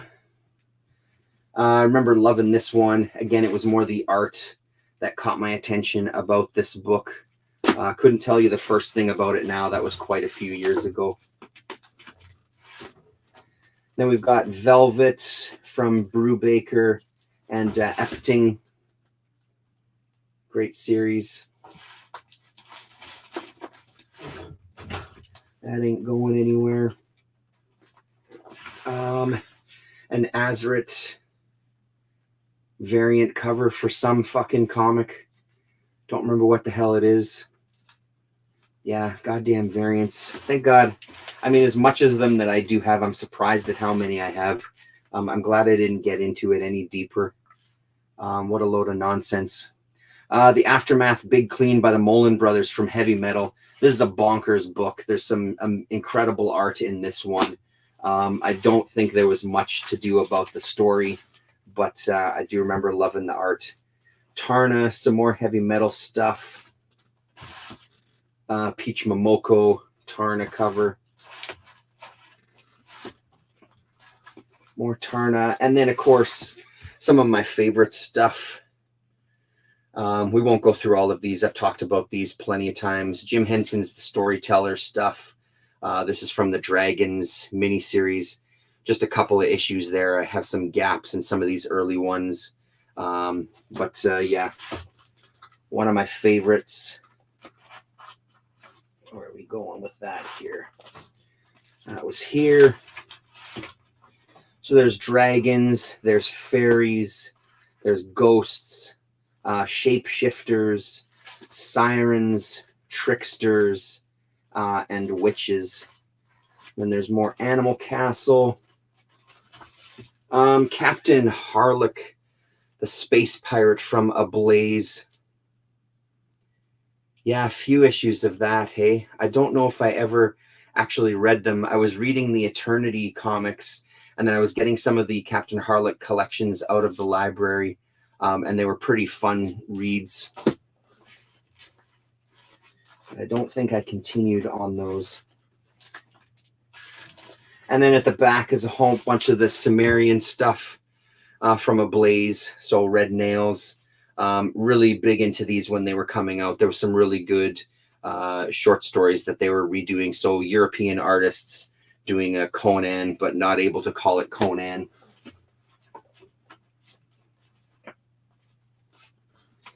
It goes there. Cimmerian. I think that's pretty much the rest. Here we go. Porcelain. Focus. There you go. Porcelain. I loved the art in this. I don't think the story did too much for me. I think this one is gonna leave the collection as well to make some space. So that's gonna go on the to sell pile. See if we can fit the rest of this stuff in there. Animal Castle. I can go back here.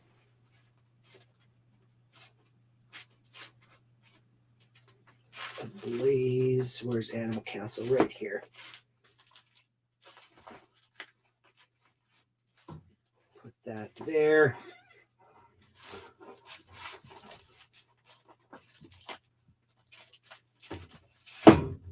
Kaya.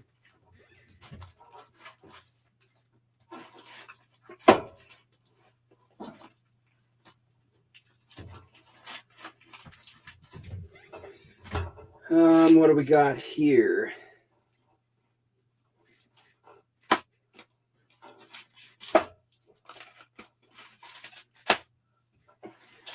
Need a better system for these mini comics. Ghoul, Hypermutt, boring ass Autobio trash. Some random stuff I got from places like Domino Books and things. Some minis. Automa by Charles Forsman. Unfortunately, I don't have the whole thing. I was in contact with Charles there for a bit, and I got some issues to fill in blanks from him, and he had said that he'd found the remaining ones that I needed at one of his local comic shops. And then I just didn't hear from him again. I think my last message on X or Twitter was, hey man, just send me a price. How much will it be for you to ship those books out, and how much do you want for the remainder? This is a phenomenal mini series, or a mini comic series by Charles. I really dig this. I think it was something that he was offering through his Patreon for a while, but then I think there was some books that he kind of put out in the wild there locally. So Charles, if there's any chance that you happen to be listening to this video, get in touch with me. I still want those issues. Like I said, I think he just kind of vanished off of X or Twitter. I don't take it personally. I just think that he maybe just got caught up in some other stuff. But I would love to finish that one off because I love that book. A bunch of issues of Island. I think I have most of the series. This was the anthology that what the heck was his name? Brandon Graham was putting together. Some really great stuff in these. I kind of fell off the book. It started to kind of lose my interest a bit. Oh, sorry. You probably can't see that. It started to lose my interest a little bit as it was going. But then there was a time where I found a bunch of the back issues for a pretty decent price. So I filled in a lot of the gaps. Just to, the completist in me trying to keep going with, can't possibly have a run that's incomplete for some strange fucking reason. So I got a bunch of those. Issue number 5. Number 6. Number 7 there. Great cover. Number 8. There was some stuff in here too that I think ended up with its own series at Image. So there was some stories that appeared in here that then got stretched out a little bit. Was it 8 House or something? I think that was one of those books. That was issue 11. That's issue 12. issue 13, issue 14, and then issue 15. And I think this was the actual last issue. And this one has Grim Wilkins, Farrell Dalrymple, Dilraj Mann, and Brandon Graham, Multiple Warheads, Ghost Town, edited by Brandon Graham and Emma Rios. So yeah, some really, really great stuff. A lot of these issues I just haven't read. Like I said, I kind of lost interest, but every time I kind of flip through these, it's still chock full of stuff that looks really, really interesting. I just kind of, it happens, you end up falling off of stuff. Leave those out there so I can flip through these a little easier. Carmen, amazing series. Nate Pancakes, hello. Yeah, exactly. I'm not sure why Island is so tall, always sticking up in the box. Yeah, it's true. And it just barely, the drawer barely closes with those on it. It just makes it past. A Tradmore, Little Bird. I loved Little Bird. This is the Tradmore variant for one of those issues. And then there's the Little Bird itself. Ian Bertram, Matt Hollingsworth, and Darcy Van Polgeest. I think there was talk of doing a second series of Little Bird. I don't think that ever happened, though. Manhattan Projects, Hickman and Patera. I love Patera's art. Hickman was pretty great at that point. Some pretty wild stories here with kind of, again, this kind of historical fiction, has some real historical figures in it, and just kind of goes off. And Patera's art is just bonkers. There was also, yeah, this a second series as well, The Sun Beyond the Stars, a real thin issue here from Manhattan Projects. Not in a bag and a board either. Yeah, Nate, I've been doing good. Yeah, reading some stuff. But as I talked about in my last kind of Sunday wrap video, the shit that's going on out there these days is kind of hard to ignore all the time. Here's Mirror. This was another one that I think, is this one of them that appeared in some early issues of Island as well, that went on to its own thing? I don't remember. Moonshine, Brian Azzarello and Eduardo Riso. Moonshine. I was really digging this as it was coming out. Another one that I just sort of fell off and didn't ever pick up again. But I was really liking this. I like that team. Like I said in the last video, I know that there's people that aren't really a big fan of 100 Bullets or there's these creators, but I really like their stuff. And those Rizzo covers are pretty outstanding. Where are we? Right there. Multiple Warheads, some Brandon Graham. Officer Down, Joe Casey and Chris Burnham. The infamous Orc Stain.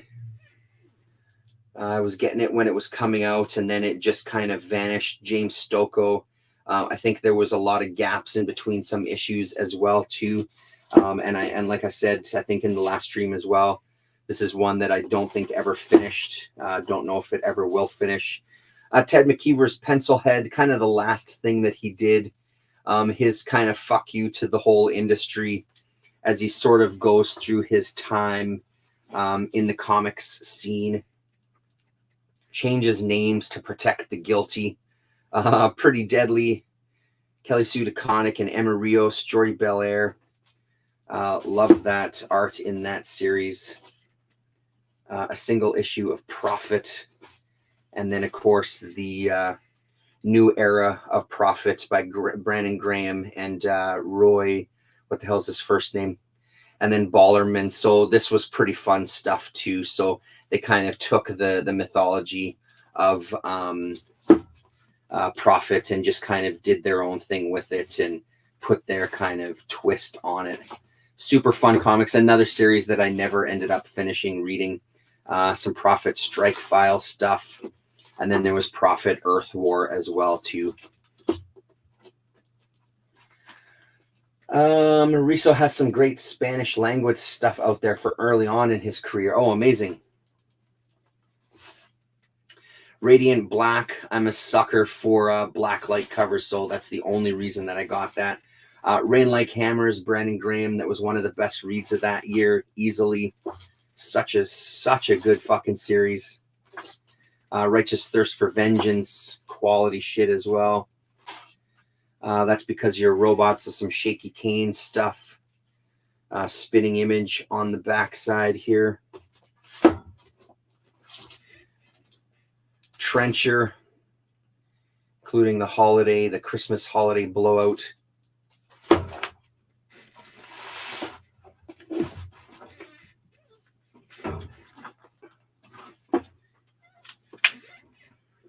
Give me a sec while I put all these gigantic island books back. I'm beating the hell out of my knuckles here. Going through these, scraping the shit out of my fingers. Hasn't been a ton of stuff to get rid of, I gotta say.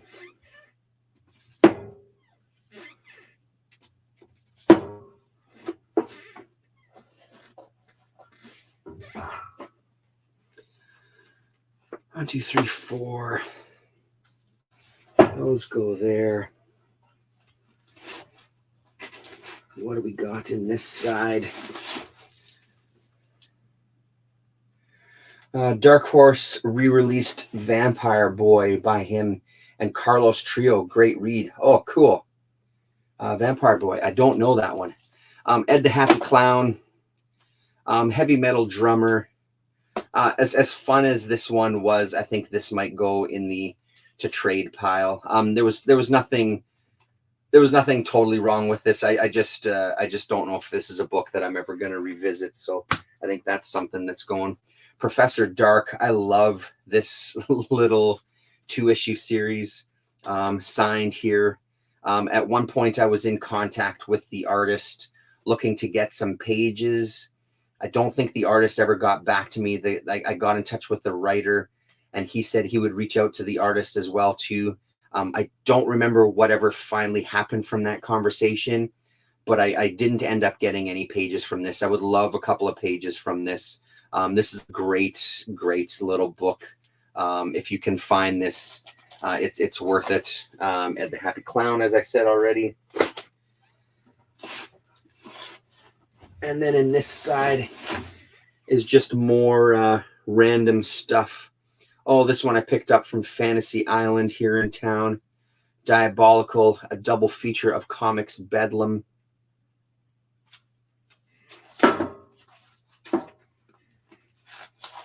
Yeah, Twin Cities Freakout. This is pretty great. McGinty is the artist name. Glorp. Yeah, so I found him online as well too. And he's got a bunch of stuff. Really, really fun, underground, independent type work here. Another one that's pretty recommended. Here's that 8 House / Arclight series.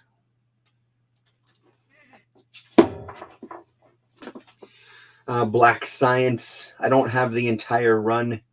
It was a book that I was into and really enjoying, but you just end up falling off some of these series. Let's see if I can move you over a little bit here.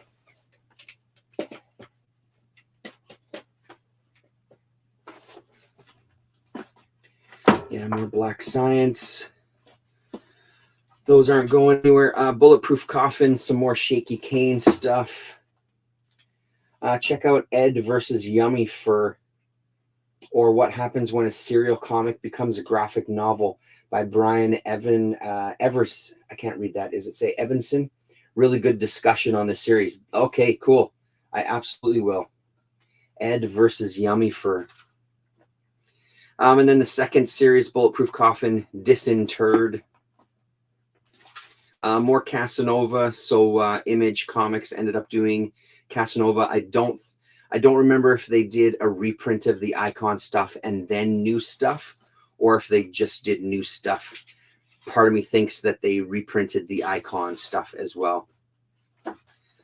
Dark Engine, Ryan Burton, and John Bivens. It was the art in this one again that brought me to it. I remember really digging it. Darker Image, Drums, another one where the art was pretty great. Little mini series there. The Dying and the Dead, more Hickman stuff. This was great. I don't remember if that series ever ended either, or if it's just sort of kind of abruptly stopped. Elephant Men, I had a bunch of these books. I didn't really dig them too much, but there were some issues that Shaky Kane did some art, so I kept those ones. The Fade Out, Ed Brubaker and Sean Phillips, pretty good series there. Fatale by the same team, that was pretty fun as well. Maybe not their best stuff, but still pretty great. Fear Agent, the Image Comics stuff. The local comic shop day exclusive of Friday. From Under Mountains. Here we go. There's the Goddamned. Before the Flood, just as Jason Aaron. 2 series of that one. Goddamned was really fucking good. And then this is the Virgin Brides, the second. Hadrian's Wall. I think I was digging this when I came out. I don't remember what I thought by the time it was done. I feel like it might have been one of those books that sort of fell off for me near the end. That was back in the days where Oddfellows Thoughts, Travis was still around as well, too. Sorry, you're really scratching my brain tonight. Lots of stuff popping up for what you're showing. Yeah, okay, cool. Yeah, I mean, it's a kind of continuation of what I was doing the last time I did one of these streams. I'm looking to kind of thin out and make some space in the drawers.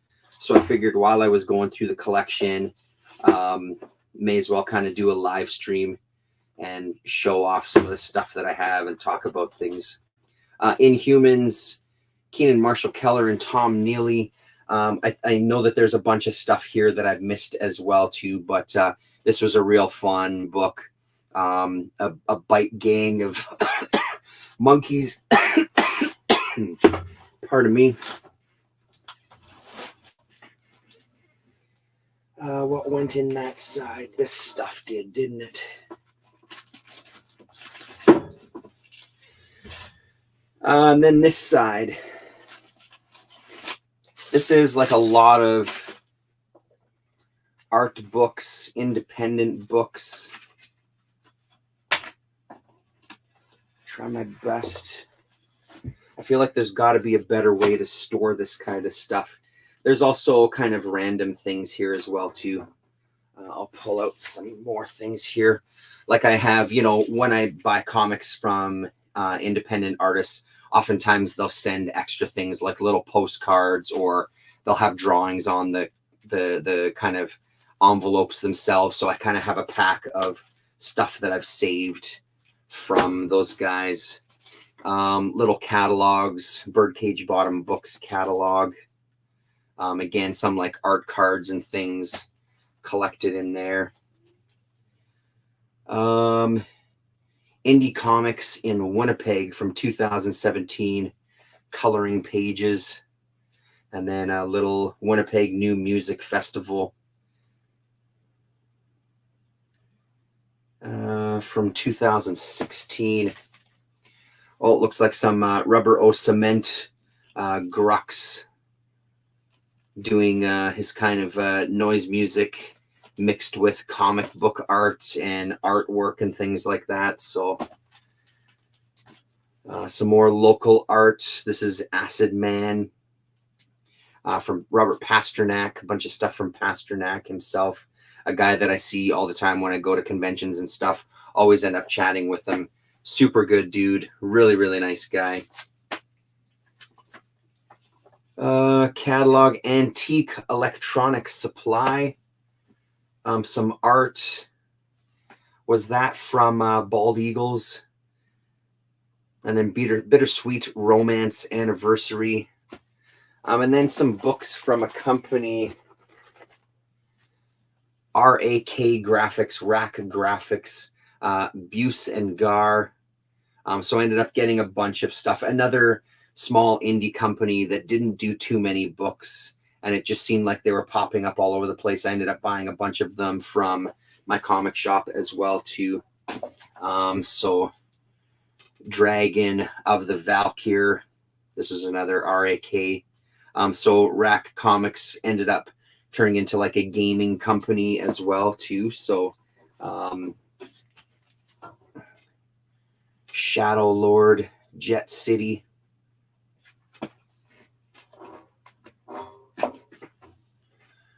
Dark Lord, the Survivor. Dark Lord, the Survivor. Yes, Nate. Yes. RAK. Thunder Mace was, I think, some of the first stuff that I found from RAK. Yeah, there's a few. Oh, but it's Doctor Strange on the back. I was going to say there's a few bags from my comic shop here, so I'm wondering. I don't remember how much I actually got from my comic shop versus locally. He was always at local Michigan conventions in the early 80s, in the 80 early aughts. Oh, okay, in the 80s to the early aughts. Yeah. Understood. And then more Thunder Mace. Chaka the Forever Man became as big. That's right. That's exactly right. That was the one. And I thought I had some Chaka stuff, but I didn't see it in there. Dangle, some Drawn and Quarterly stuff. Some tops. This is Dracula, Vlad the Impaler, Esteban Murado. Really, really great shit. Roy Thomas, 3-issue miniseries, but it's the Murado art that's exceptional in here. The introduction to the fabulous world of Fun Girl. This was a free comic book day. Tales of Grown Up Nothing. And the strength of this single free comic book day got me picking up all the other Fun Girl stuff and becoming an Uber fan, an Uber stan. What else? More drawn and quarterly stuff. Sorry, camera's way over there. Do I have room to move over some more? I think so. Let's try this. I never realized how many Thunder Maze issues there were. Yeah, there's a surprising amount of that stuff. And then there's Joe Matt's Peep Show, R.I.P. More Peep Show. Sadly, a series that I just don't have all the issues of. And then some Seth Palookaville. This is a 10th anniversary special reissue of #1. And then there's some Clyde Fans. And then more of the kind of the Palookaville stuff. So there's #2 to #6 there. Oh, sorry. Got to put those a little more to the right. More Palookaville. More Palookaville. A single issue of Underwater by Chester Brown. Not a book I see often from Chester out there in the wild. The Jim Woodring and F. Solano Lopez Freaks miniseries. Was it a 3 or 4 issue miniseries from Monster Comics? So this should actually go with the Monster Comics books in the other drawer. I'm not sure why that's over here, but that's some stellar stuff right there.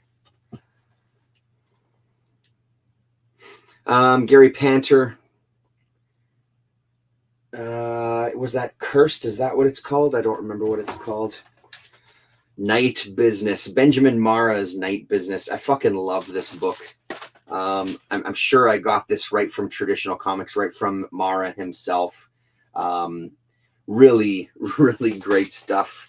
Mara just has that magic. He's got that 80s magic. Floating World Comics, Ken Landgraf, Apocalypse 5000. I feel like you're going to pull out issues of Berlin next. No, I'm not going to, unfortunately. Benjamin Mara's The Book of Cave Tooth. So this was kind of, was this Color Code that did this one out of Toronto? Kind of his D&D inspired kind of art pieces here. Cody Starbuck by Howard Chaykin. And then a few issues of Imagine. Yeah, Mara is so fucking fantastic, Nate. Yeah, really, really goddamn good. Imagine kind of like the ground level comic, so kind of bridging that gap from underground to mainstream. Number 3.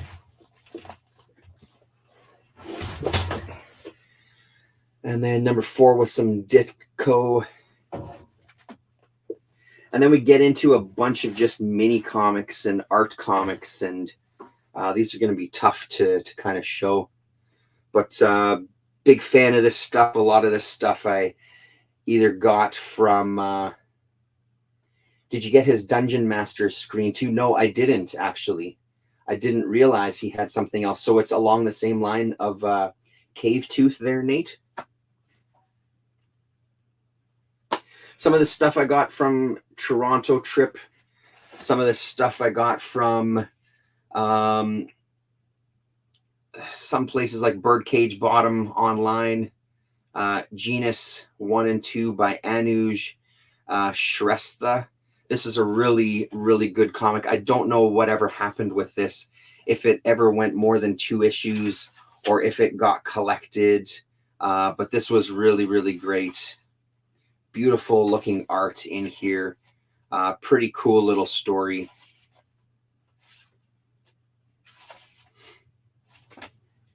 It's issue number 1 and then issue number 2 with this really nice kind of heavy cardstock that kind of has this, I don't know how well that's showing up on the camera, but it's kind of got this golden sheen to it.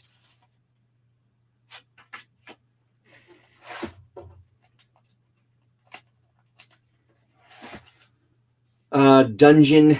I think this is an artist that I found on Instagram, possibly. I got some stickers from him as well, too.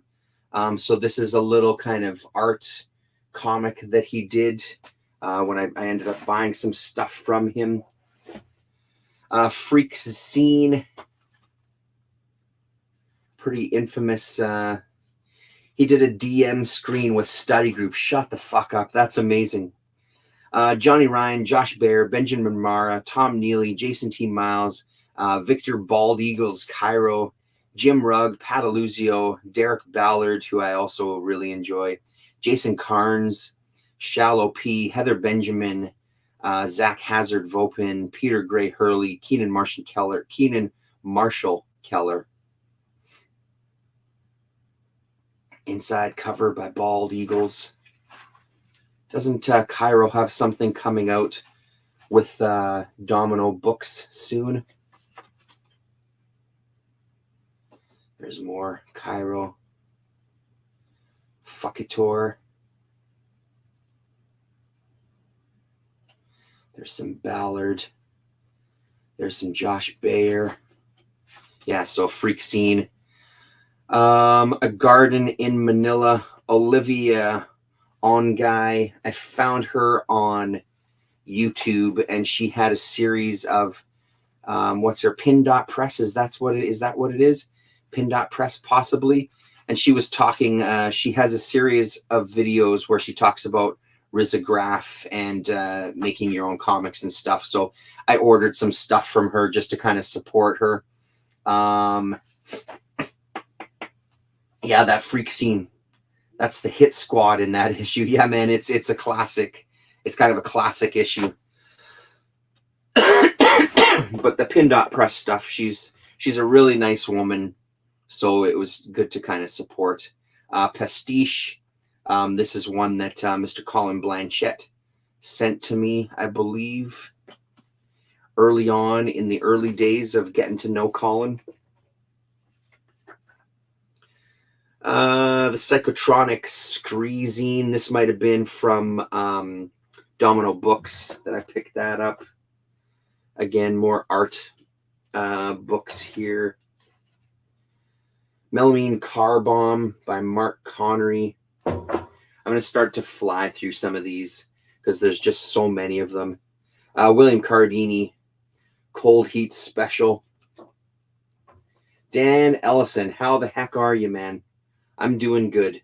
Sticky Icky Icky, Drippy Bone Books, Box Brown. Thomas Fernandez, Candy Coated Vortex. A local comic artist who I just worked with again recently. This is the Winnipeg Comic Anthology, Comrade Comics. A couple of local guys, a couple of local people here putting this together. I don't know how many issues have come out. I've only got the 2 issues.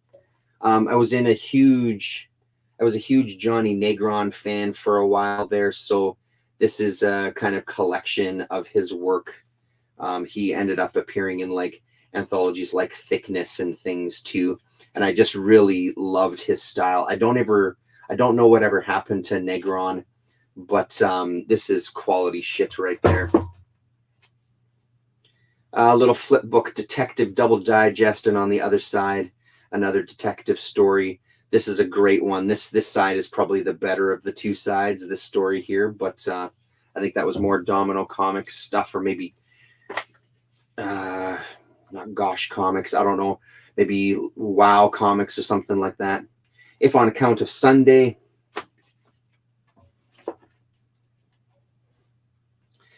Magical Beatdown, which I know has a few issues. I think Chaos and Comics talked about that not too long ago. Chloe Perkis is Ugly. This one was from Toronto. More William Cardini. I love some good comic and role-playing mashup comics and zines. Yeah, some of the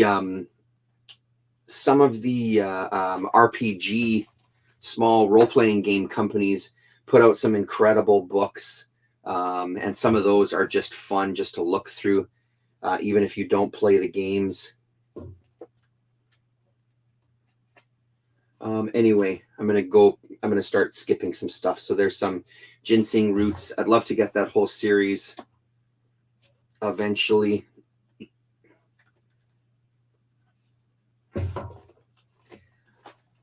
Ohm by Andy Barron.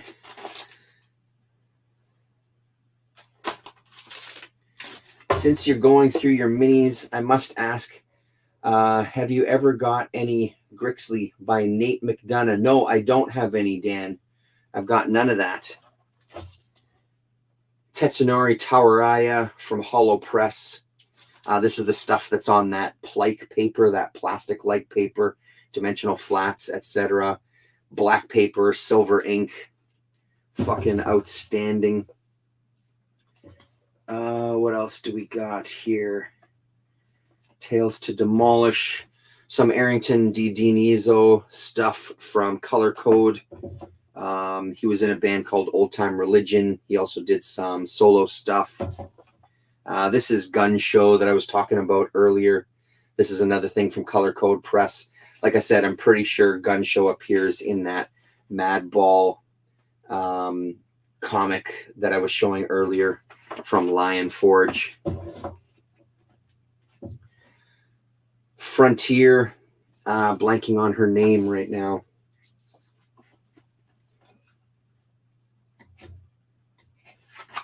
Helen Joe, Frontier number 2. Here's some Derek Ballard stuff.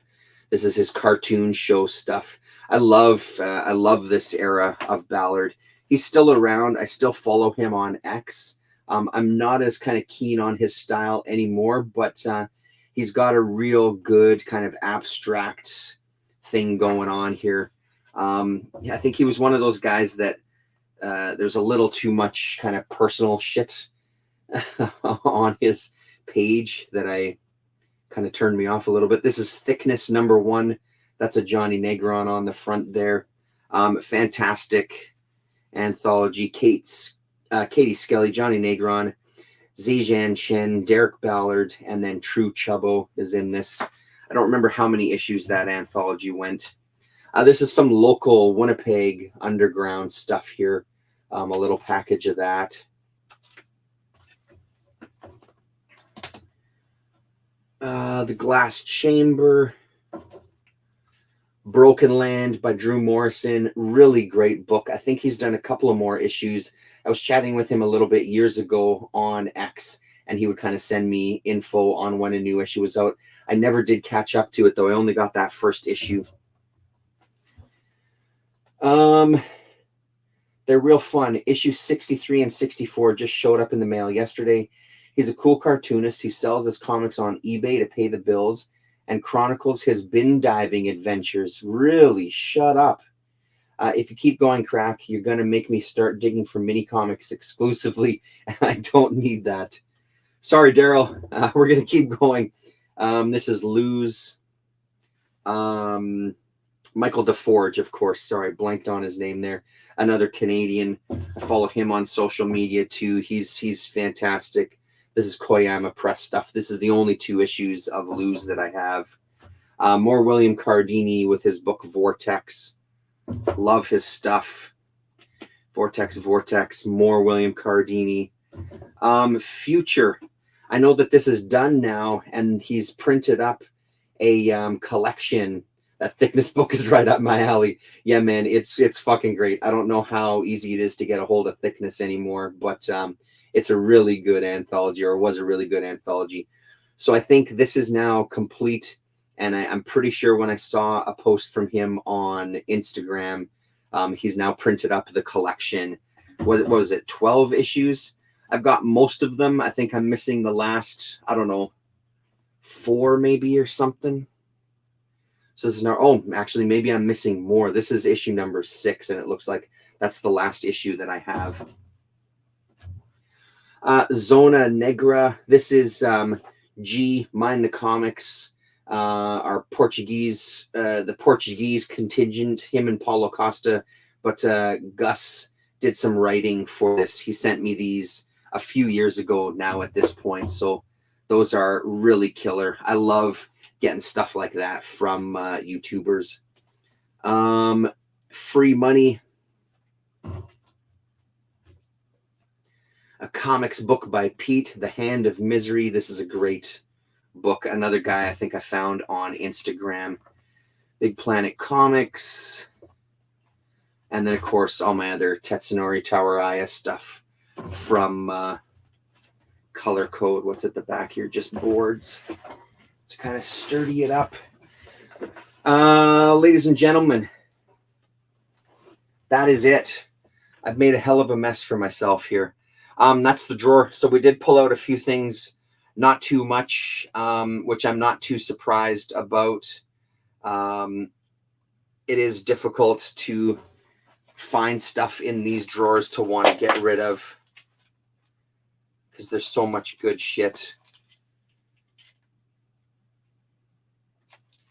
And again, some of this stuff, it's just not something that's going to be easy to kind of even trade away, never mind sell.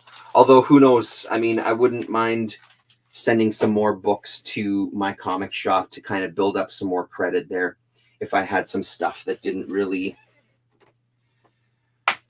if I had more stuff here that didn't really kind of want to sell locally, maybe they'll have a market for it on their website. All right, I'm going to call the stream. I will get to that other drawer. We still didn't go through that last drawer on that side. I will get to that one. I'll set up and we'll do a stream that just focuses on that drawer because that one's got a lot of fun stuff, and I'll probably mix that drawer in with some of the boxes that I have standing by as well too that are filled with kind of 80s and 90s indie books. So maybe we'll kind of make a stream where we just look at that stuff. But thanks very much for joining me for this one, an epic 2.5 hour. For those of you who were here the whole time, you're a fucking champ. Right on, everybody. Easy.